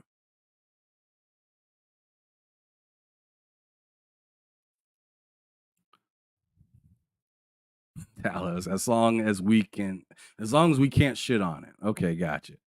Yobi also says, also Clipchamp video editing app. I believe is coming to next gen consoles to replace Upload Studio, a in-house video editing on the consoles again. Make it happen. Yes, that would be hot. I'd love to be able to video edit for my Xbox. I can do it from my PlayStation, no problem. And it's pretty nice. It works pretty well. Convey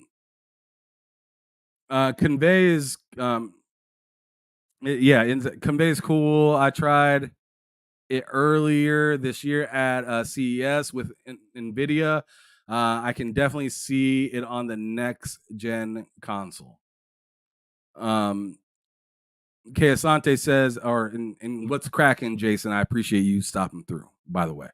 Asante says, I used to have a team of 3 writing technical documents. Today, with AI, I can finish all of that work by myself in an afternoon. Exactly. You have something, and you're just, and you're not Microsoft. You're just a person. You're just one person. Think of a business that can save millions, if not billions, by saying, hey, I have something that does just as good, if not better than you, and I don't have to stand on top of it or stand over it and tell it that it's doing a good job. I can just come back and see that a ton of shit got done and I didn't have to do anything. And if I ever need to, I can just hire a few engineers or something like that to come in and fix something if I don't like it, and then keep it moving. Jason goes on to say, LOL, if I'm use AI to grind a game, for me, I may as well just watch it do the whole game. Yeah, like I said, with games like Ark, I could see that being pretty good. With a game that's like, could you imagine letting Senua just, could you imagine turning on Senua and just turn on AI for it and just letting it just play? It'd be interesting to watch, but at the same time, man, it's just a movie then. It's not even a video game anymore. It's just a movie with a whole lot less dialogue. Kala says, I'm on PlayStation Store and they got a puzzle game called Fantasy Beauties Anime. That's weird. Big Mad Mo says they got auto fight. I mean, pretty much, right, bro? Oh man, let's with their company and let stuff this like roll that. for a So it's little. happening. Now, another thing I want to talk about of some of the games. All right, so are assigned to bigger games that have bigger priority, and I'm gonna break all of this stuff down. First, this has me like scratching my chin right here. Fable. Second, Perfect Dark. Third, Gears of War 6. Fourth, Indiana Jones. Fifth, State of Decay 3. And also ports for the PlayStation version of some of the games. And you're gonna. He said some of the games right there. So I don't even know if all of the games that he just mentioned are coming for sure, or if he's just showing things that he think may come. I don't know. Find out more about these games. Now, with the ports for PlayStation and how big these games are, there's a lot of other games that had to be cut off, which led to studios having to shut down. It's unfortunate. I don't like seeing nobody lose their job. That stuff is whack. The new hardware that Microsoft Gaming is talking about, I know there's a lot of speculation around it being a handheld and stuff like that. There's a lot of things I want to say. There's some things I can't say. But one thing I will add on to what Phil Spencer spoke about is his desire to have Steam and Epic Games and make the platform of new hardware more open. This is not a figure of speech. It's happening. I spoke about this before with Xbox going a hybrid route. It is happening. It is official. To the details on how they're going to execute it, I don't know that part. But what I do know that it is happening where Xbox will be more of an open platform and it's not the traditional console that we're used to. So when he says open platform, I'm assuming what he means more or less is like a 3DO. Okay, and I said this like I want to say like 2 months ago that I wouldn't be surprised if you see like Intel Xbox or like something like that, like AMD's Xbox or some just companies. Like I wouldn't be surprised to see that happen, especially if you can make different tiers or types. But they'll still run everything. It just some are lower spec and some are higher. Like I could totally see that happening. And as long as they just are a PC port, it wouldn't matter.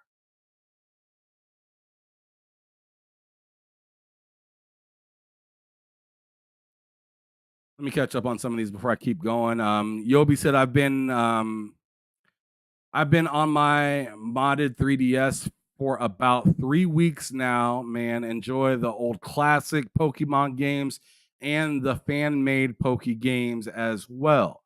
Big Mad Mo says, how many times they about to say these games coming to PlayStation? I don't know until it happens, I guess. Jason says he's kind of tossing games and ideas in the air. At least it feels like it. Infinite Umbra, good to see you, brother. Thank you for sliding through. He says his list sounds like what I've been hearing, to be honest, but I don't believe my man here has a solid track. Oh, for real? You're saying hip hop ain't got a solid track record, Infinite? Woo! That's interesting. That's interesting. He says, what's good, Ham? What's cracking, Infinite? It's good to see you, brother.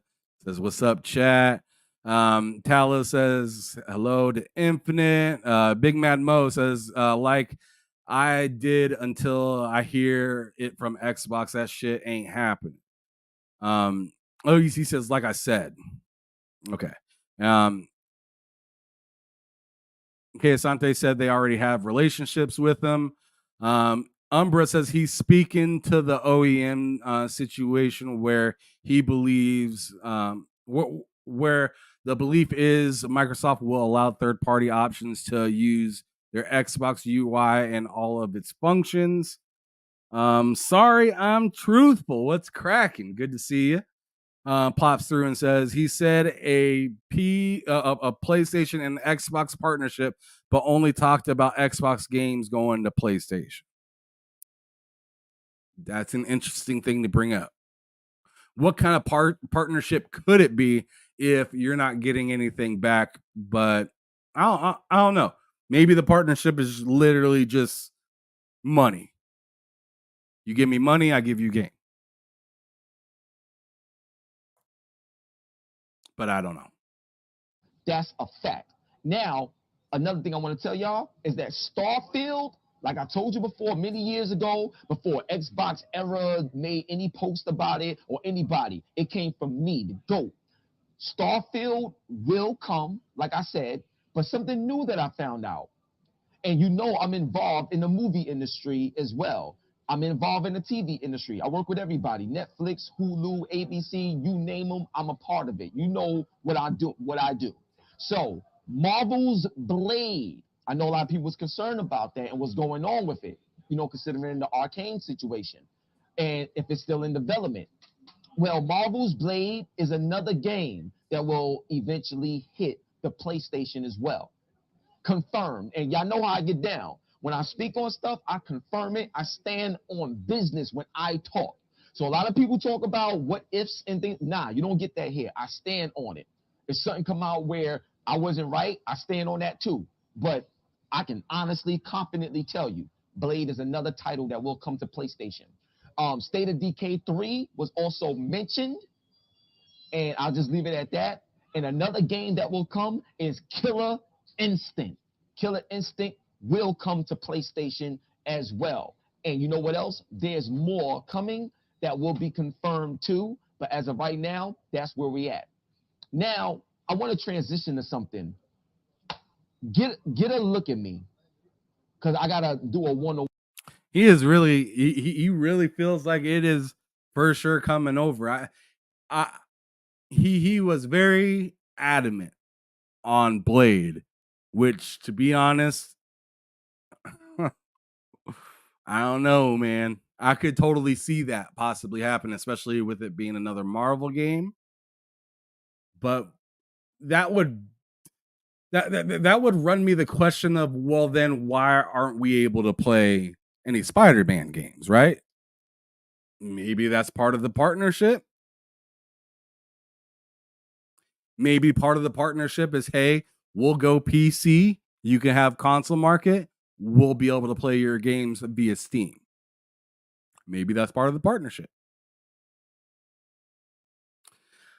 I'm not saying anything is absolute, but I'm saying possibilities are there.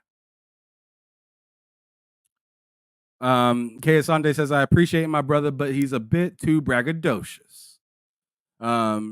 Makes me not want to take him seriously. That's interesting. And I could see where you're coming from with that, right? And I felt like a little bit like right before he said all of what he said, he kind of felt the need to like give you a background of who he is, why he's credible and everything. And then he slips in the whole Marvel Blade and you notice how he didn't go back to Starfield, but then he talked about State of Decay 3. So I mean, it's interesting. And I mean, I'll take brother's word for it, but I don't really know. I don't know. What he's talking about is so far down the line that we can't even like really imagine it quite yet. Like he's like, I don't know. One real quick. Sarah Bond. Hold on. Oh yeah, I can definitely skip this part. Don't ever do that one again. Put on some box 2.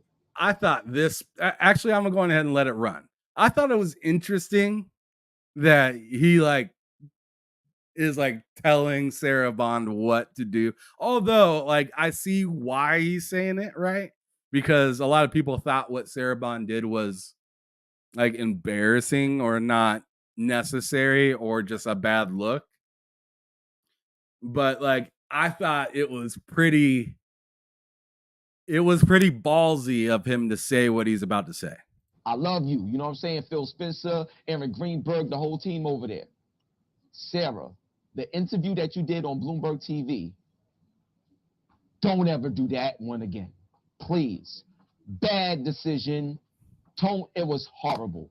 Don't ever go that route again. Please. Now, let's talk about why. The Sarah Bond interview, one of the things that she spoke about was the industry not growing, and that's why Xbox is having issues and declines. That is a lie. The industry from 2022 to 2023 has grown in the billions, okay?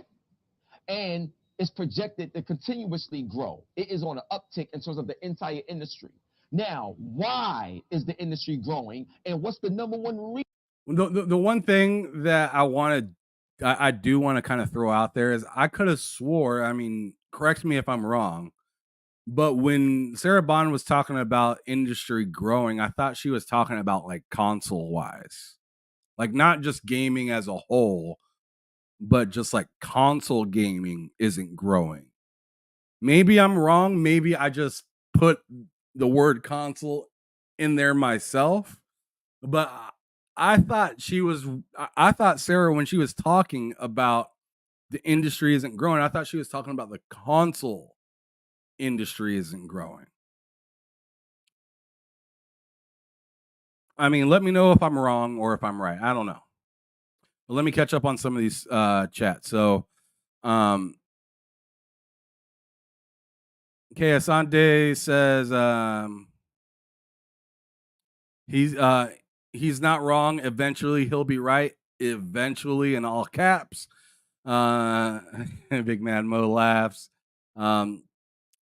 Umbra says, I'm gonna need Marvel-Disney to force Sony to put Spider-Man on Xbox. Exactly. I'm right there with you, Umbra, because it's just like, why would you give away Blade if you can't have the other Marvel games? Like, why would we be feeding them Marvel game It just doesn't make any sense. You see what I'm saying?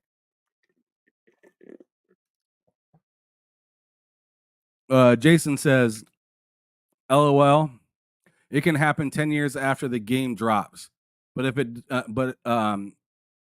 it does, then he will be like, see, told you. Sorry, I'm truthful says he admitted that he will stand on ground for being wrong, which is telling me he is just throwing things in hopes they stick. Ooh. I mean, you throwing knives right now, truthful. You throwing knives right now. You said, hey, I heard what you said, motherfucker. You gave yourself an out. You gave yourself an out. I see what you're saying. Okay, Asante said, but I will say eventually he'll be all right. Yeah. Umbra says, with the future Xbox is setting up, honestly, none of us should even be too worried about exclusivity anymore. In my honest opinion, the open platform style is allowing Steam on Xbox is a megaton, in my opinion. Is a megaton W. Okay. I read that as with for some reason, so I didn't even say it. But anyways, Jason says, I can tell you the convos, the conversations I have had with tech and game companies, and things they say might happen, but things can change too. Yeah, things change all the time. I mean, not that long ago, I feel like I heard that they reworked the idea of the Xbox handheld like 3 different times. We heard how many times they reworked certain video games Everwild supposed to be like completely redone. Like, things happen, things change all the time. We thought, the whole exclusivity of advertising for Call of Duty was going to be Sony, and there's no way Xbox could touch it or bother it. And now look at us just a few months later, right? Call of Duty on Game Pass, and that's what you're seeing flashing across the screen, not that it's coming to PlayStation, even though we all know that it is. Asante also says, how do you come on Front Street and say one of the most prominent Black female execs is lying? Not good look. Not good look on her part. You're right, Ham. The question was about consoles. Yeah, exactly. So like, and one thing Ray Chi, bless that brother, he's not here anymore. I think he went to bed. But he showed me a lot of the figures for the last several generations of games, and they're all around like the same number, kind of. Maybe some will, take off a little further than the other, or some won't quite hit that, that goal, or, what they did the prior generation or something like that. But like, it hasn't like exploded to a point where it's like, oh man, the consoles are so needed now compared to when they were 5 or 10 years ago. It like from what it looked like that Rachie sent me, like in the context, like it seemed like each console generation you got kind of similar numbers, and a lot of it is just the same people replacing the old hardware with new hardware each and every generation, right? So it's interesting to hear Sarah Bond say that and talk about consoles, while Hip Hop Gamers letting us know that, hey, gaming as a whole has grown, which I think a lot of us know that due to the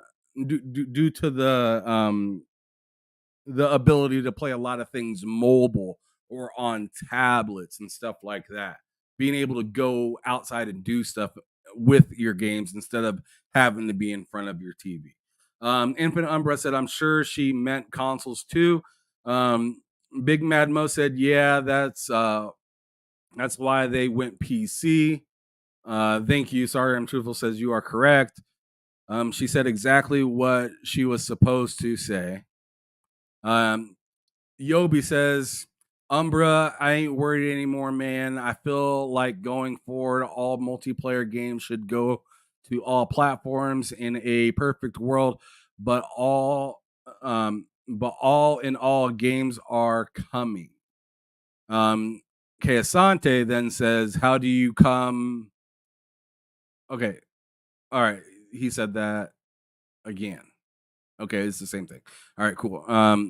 Umbra says, or not Umbra, Mike Johnson says, Umbra, as long as it's not. Yo, okay. Asante then says she's only responsible for Xbox consoles. Yes, gaming is growing, but the console pie hasn't increased in years. She's not lying. He's doing too much. Oh, shit. Reason why the revenue in the game is designed around in-game advertising. That's why they're not so worried about selling games, but having more players. All right, so I thought this was an interesting point. Is the key number one element as to why the gaming industry as a whole is growing. And Xbox should know this because their platform of Xbox Game Pass is designed around in-game advertising. That's why they're not so worried about selling games, but having more players, because their business model is not about selling games like it used to be traditionally. It's more so about in-game advertising. How do I know this? So one of my partners, remember, I'm the first gamer to be nationally syndicated on hundreds of stations in radio all over with my partners at AURN, that's my syndicators. And we have a program and a platform that serve mobile gaming ads and things of that nature as well. And we're doing billions and billions in impressions, and it accounts for, let's just say, a lot of revenue. So that is the new monitor on how we're looking at the value of what's being invested in when it comes to the games right now. So this right now is a big turning point. So, and keep in mind, this in July. Now, here's what I want to tell you. The one thing I want to bring up is the Xbox mobile store that's going to launch in July. Now, here's what I want to tell you, and this plays a major role in the growth of the industry. See, when everybody goes to get a game on mobile, they're either going to Apple iOS or they're going to the Google Play Store. Now, I did an interview with Samsung, and Samsung spoke about how they're about to change their business model because they sell games, they do all this other stuff, but they need to find a way to develop their own store, Samsung store, in the mobile space. This is something that they're actively trying to do because this is where Google dominates. This is where Apple dominates, and Microsoft is looking to do the same thing, and that plays a major role in why they acquired Activision as well.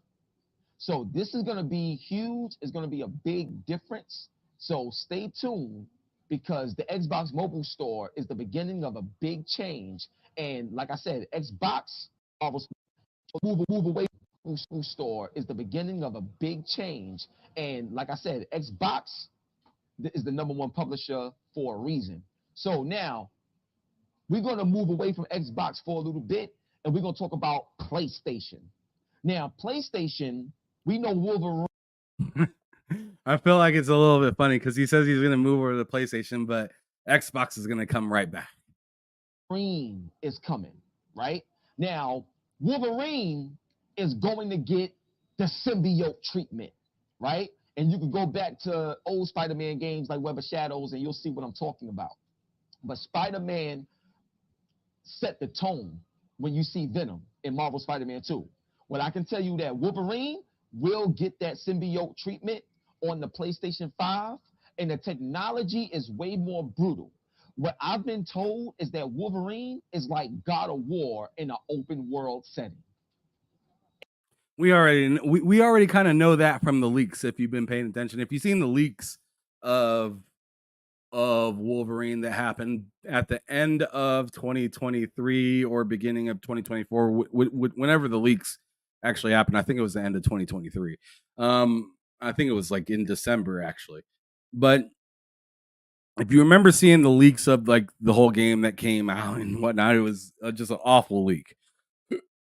Um, we got a chance to see what Wolverine looked like, and a lot of people were comparing it to God of War. And saying that it kind of looks like, God of War with a lot of God of War in a Spider-Man world is what it looked like. Okay, Sante, why you being messy? He says, bro, you can play a build of Wolverine right now on PC. Oh man.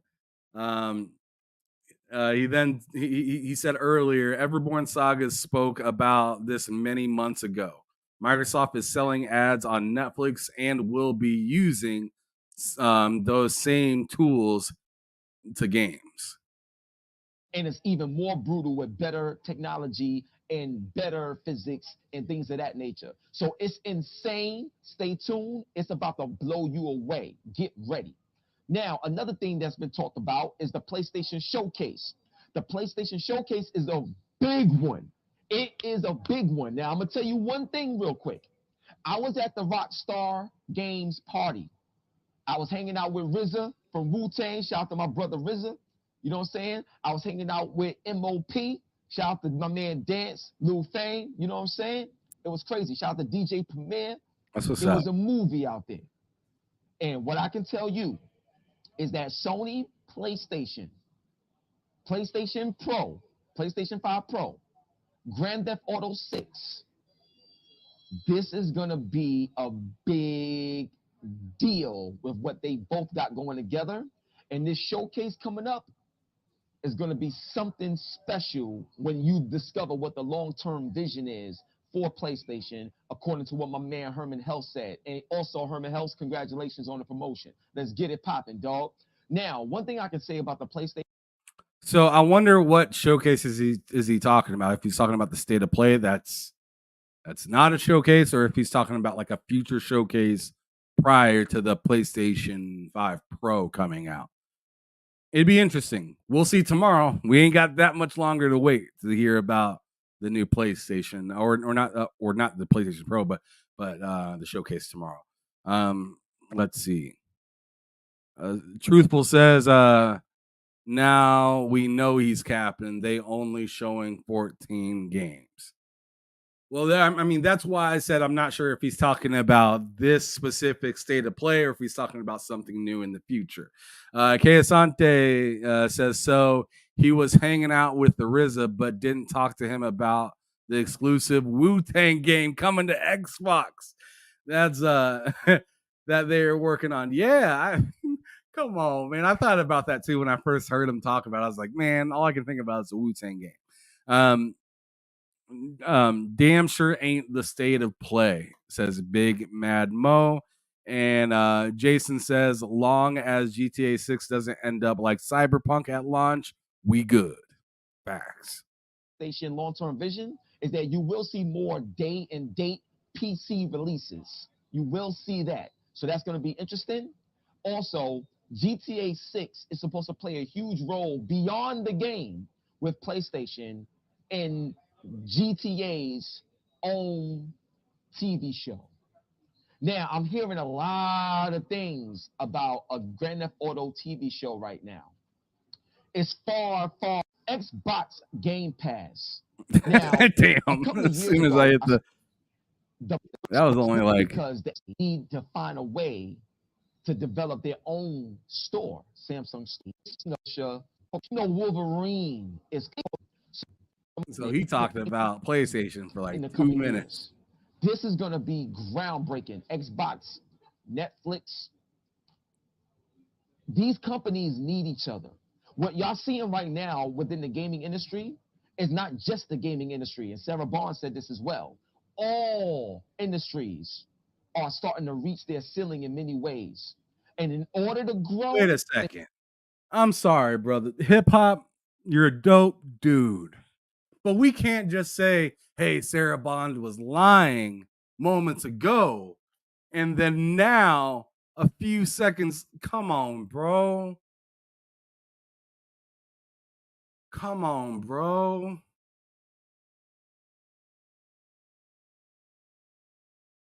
Come on, man. You just said Sarah was.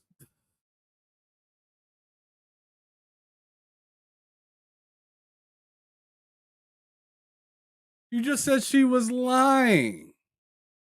In the gaming industry is not just the gaming industry. And Sarah Barnes said this as well. All industries are starting to reach their ceiling in many ways. And in order to grow and to see the growth that we're looking for, companies have to partner up.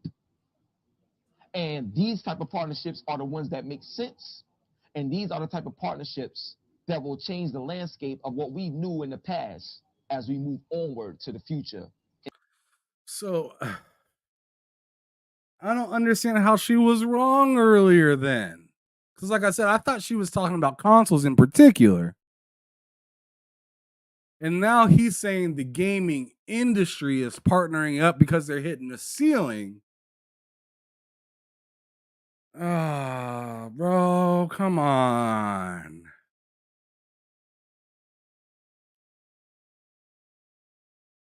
Hip hop, you still the GOAT, bro. But come on, man.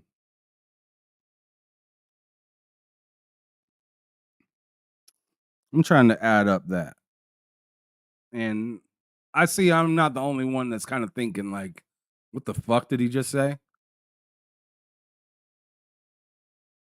He just said now Sarah Bond's right. Well,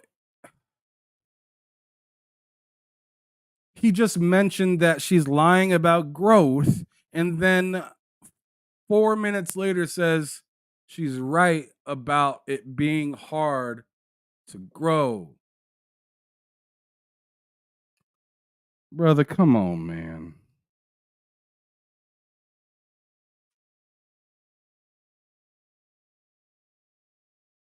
Let me read some of these. You guys are being cold as ice. All right, let me read some of these. Jason over here throwing up. What he? Oh, a hat. I thought that was like a. I thought that was like some sort of like water ball or something like that. And then I clicked on the button. I'm like, oh, that's a hat. Oh, that's Cap. Oh, got it.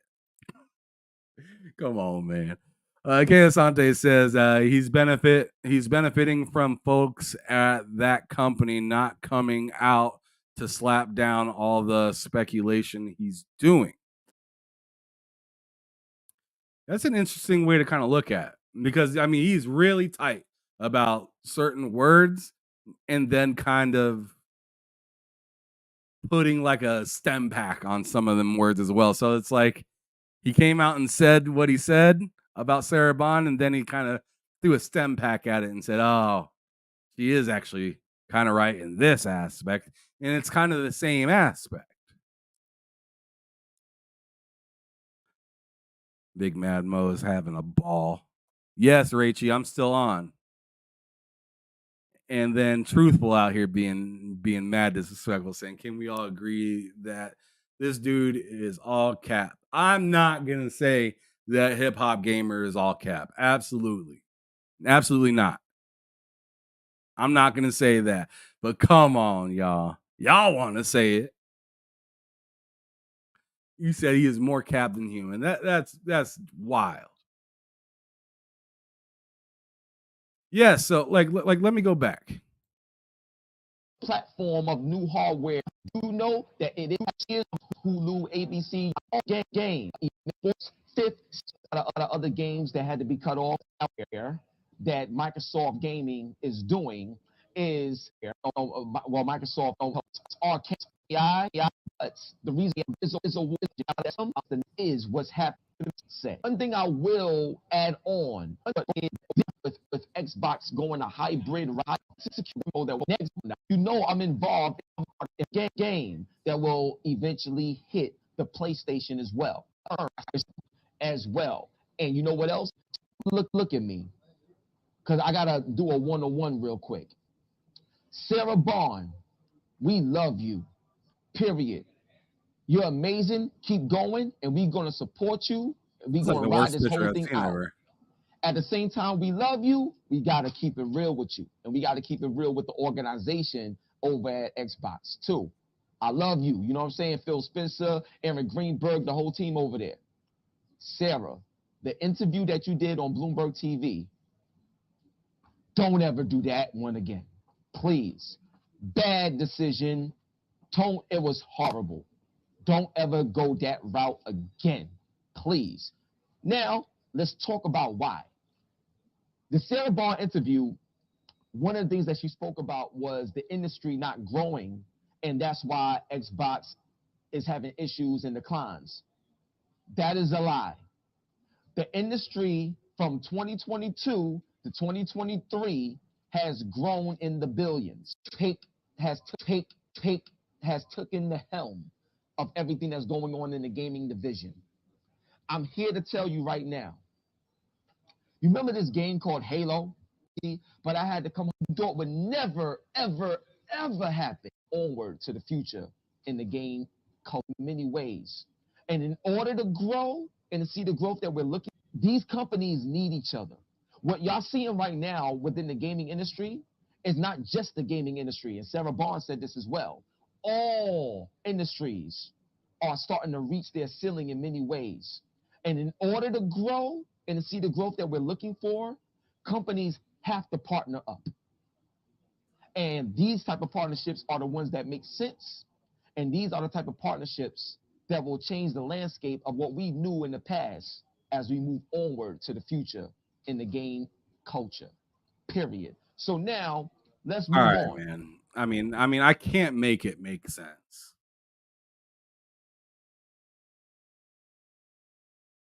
I can't make that make sense.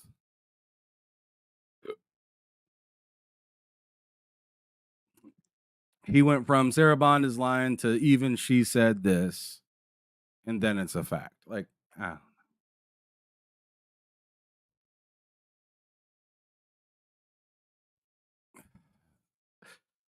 Umbra says, yeah, he tend to do start saying anything, I've noticed. Oh man.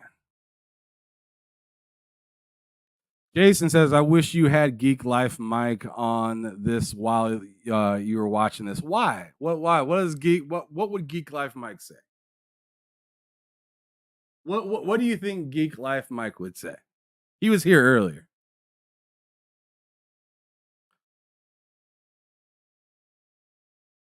Upper said willing to sacrifice. Oh, come on, man. You said Captain America. I'm moving on. Rachie says, well, I don't know him, but the cap is wearing he is it's huge. Come on, man.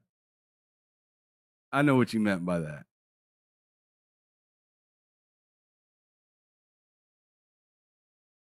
Oh man.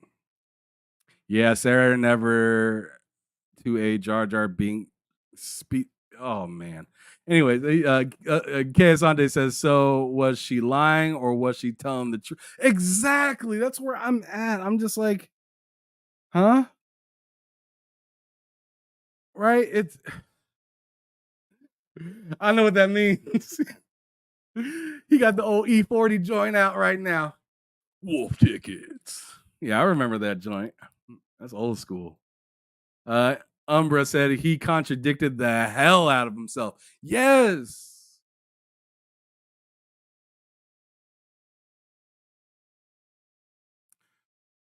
LMFAO.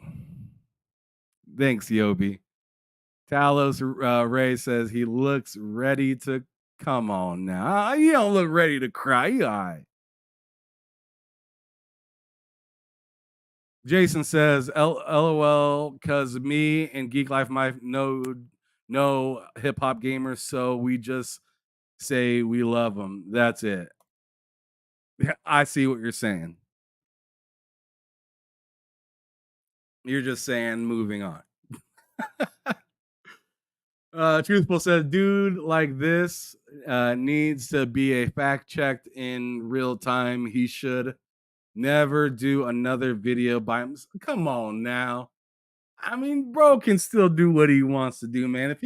if he's sending the right message, then he's sending the right message. If he's misinforming, as he said, he'd stand on it. So just hold him accountable if you feel like he's wrong. You know what I'm saying? Like, we don't need to be disrespectful, though. Ray Cheese said he was emotional, so I can forgive. That's possible. Because, I mean, he did say, I love you guys. I love Sarah. I love Phil. I love Aaron, yada, yada, yada. I don't ever want to see that again. Maybe he felt some type of way seeing her on stage saying what she said, but he did contradict himself a little bit later saying, hey, everybody needs them. Everybody needs each other because the gaming business isn't growing like it should be. So, whatever. Even though I said Xbox is targeting Netflix, PlayStation is also targeting HBO. So when you see The Last of Us, it's not the last of that deal. That's all I can say. That's a little teaser. Now, let's move on. Now, this part right here, I need you to look in my eyes. Upon a time, people said, look at Sega and look at Nintendo. They battle all the time. I have something for y'all right now. This is the moment. When I was telling y'all and I was making posts on Twitter and Xbox was going on, a lot of people is going to say I'm lying. A lot of people is going to say, Hip Hop Gamer's crazy. But I had to come home. I had to come to the New York Stock Exchange. I had to bring this to the audience through Get Money Gamers because this is groundbreaking. Now, Xbox still exists, but Microsoft Gaming is in control. Things are different behind the scenes internally with the Xbox family. And Microsoft Gaming has taken the helm of everything that's going on in the gaming division. I'm here to tell you right now. You remember this game called Halo? The flagship title for Xbox, the flagship TV show. This is a big deal right here. I can now tell you, I can now confidently confirm. I don't know what day, when it's going to happen. I heard rumors of 20. Halo will come to PlayStation. Now listen, shout to Jez Corden. I know he was talking about a lot of things, but I told y'all years ago that Starfield is coming, to PlayStation. I told y'all years ago that Xbox games is going to PlayStation. So this all came from me. And everybody else that may not give me my credit, I take my credit. You know what Jay-Z say? You know what I'm saying? I take my respect. You take what they give you, I get you. But I take what's mine. That's why I'm the GOAT. So right now, I'm telling everybody, a change is happening. And I got somebody that I'm about to bring on that's going to talk deeper in detail about the change in the business across the board. And she's special. She understands. Shout out to my homegirl, Ashley Gibbs. She's a beast with this. So that's the gist of it.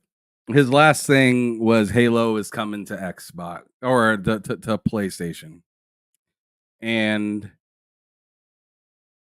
let me go ahead and read some of the stuff that you guys had to say first.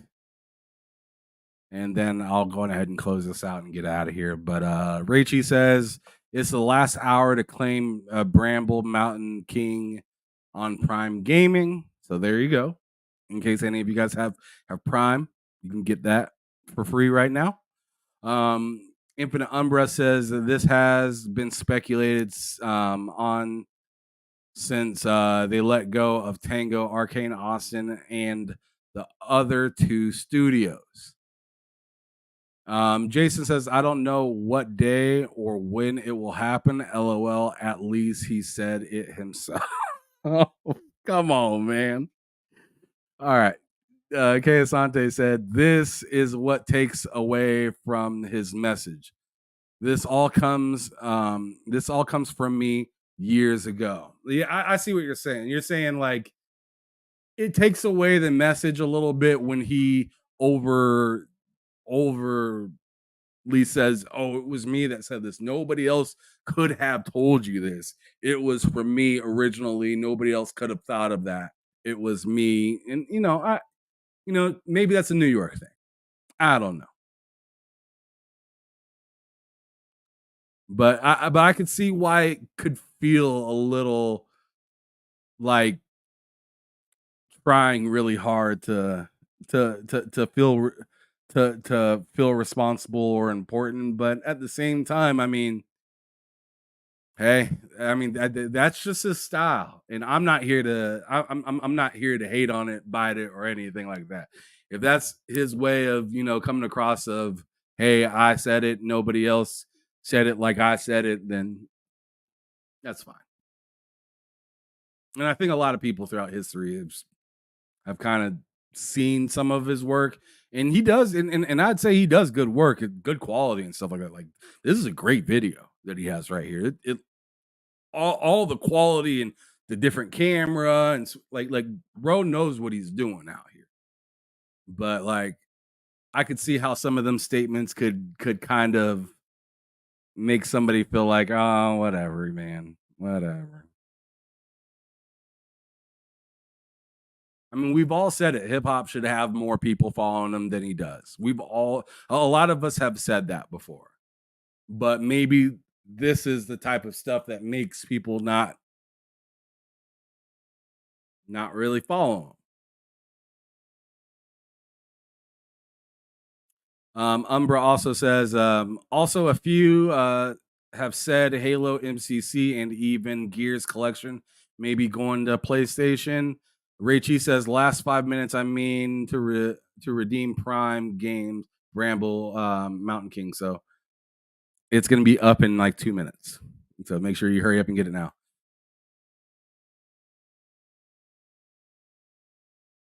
And then Big Man Mo says, Xbox ain't say it, so it ain't true. LMAO. Big Man Mo also says, yeah, I don't believe him at all. All wolf tickets, but yeah, good video. Asante says, no doubt, no shade intended to him. I'm just saying some of that braggadociousness takes away from his message, rubs some folks wrong. Yeah, I could see that. I mean, if it hits you somewhat weird and you're a content creator and you are trying to see his validity in between all of this stuff, I can only imagine the average person that's not a content creator that's maybe hearing them for whether it's the first or the umpteenth time and just being like, all right, sure. But yeah, it's just how he does things.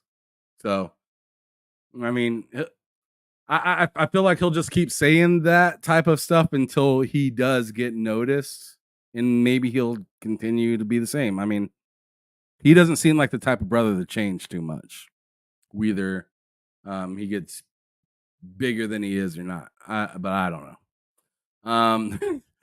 Sorry, I'm Truthful says, I'm from the streets, and I know to never trust a grown man with a fitted hat and gold chain trying to sell you stuff that's not hood. Oh, come on, bruh. I don't even know what to say to that. That's wild. I'm just gonna move on. Dark Lord Alu says, I believe everything that man said over any Xbox YouTuber.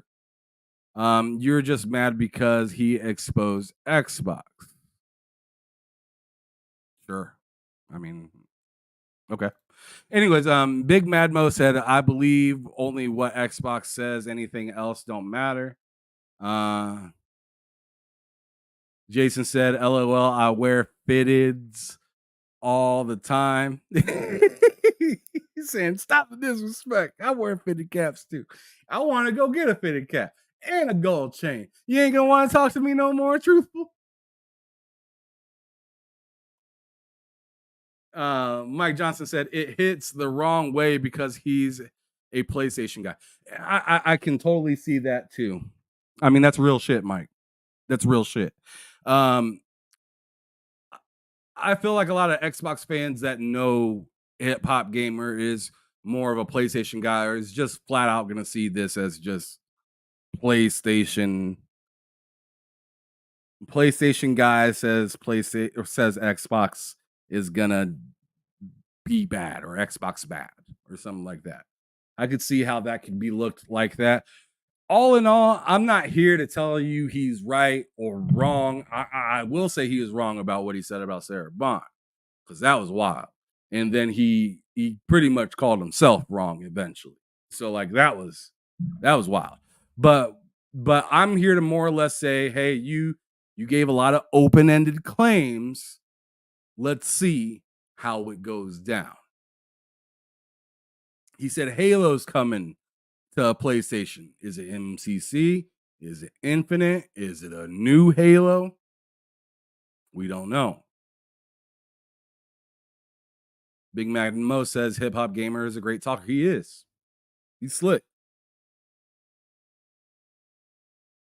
He's real slick. He's a cool brother too, man. Like, don't get me wrong. Like I had an interview with him.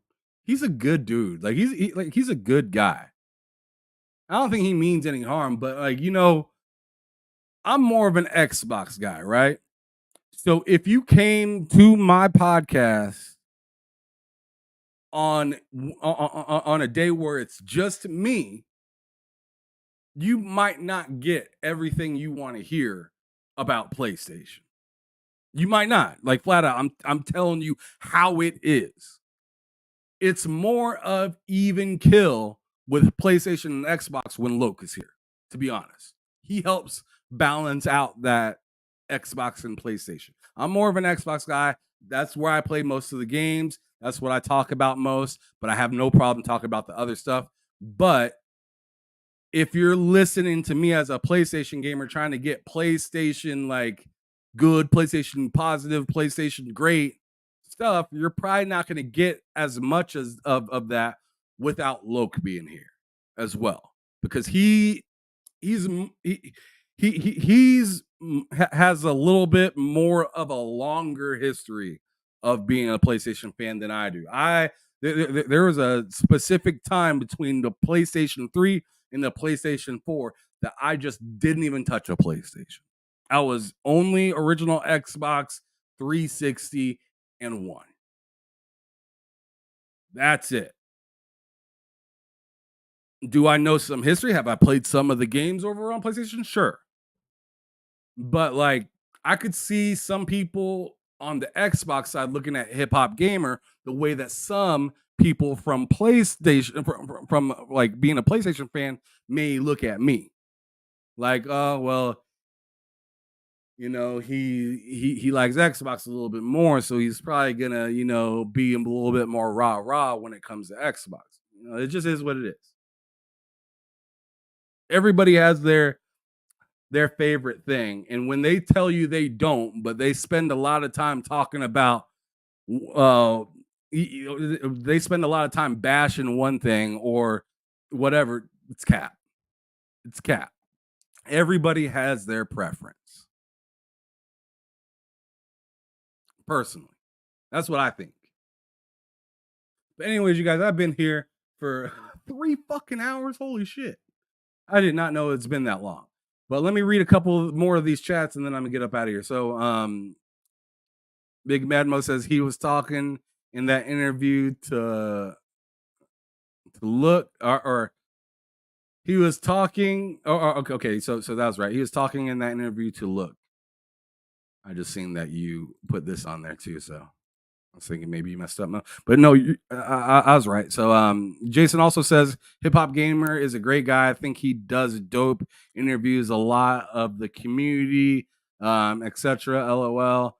Just some of the other things some of the other things said, I'll be like, oh, yeah, I feel that.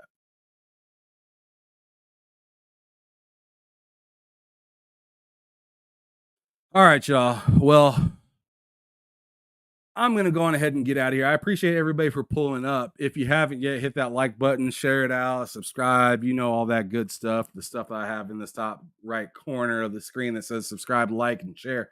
Do all that stuff if you want to, if you can. I appreciate it. I'm trying to grow as much as I can. There hasn't been a whole lot of growth lately. So holla at people, let them know that your boy is out here trying to do some work and trying to let everybody know that I'm just trying to, have a good time, be a gamer, not be a piece of shit. And yeah. But anyways, y'all have a wonderful rest of the day. It was good talking to y'all. We will see y'all soon here at TSWS Gaming. And as I always say, make sure y'all are keeping it gaming or keeping it moving. Peace out. They said we said we said we said we said we said we said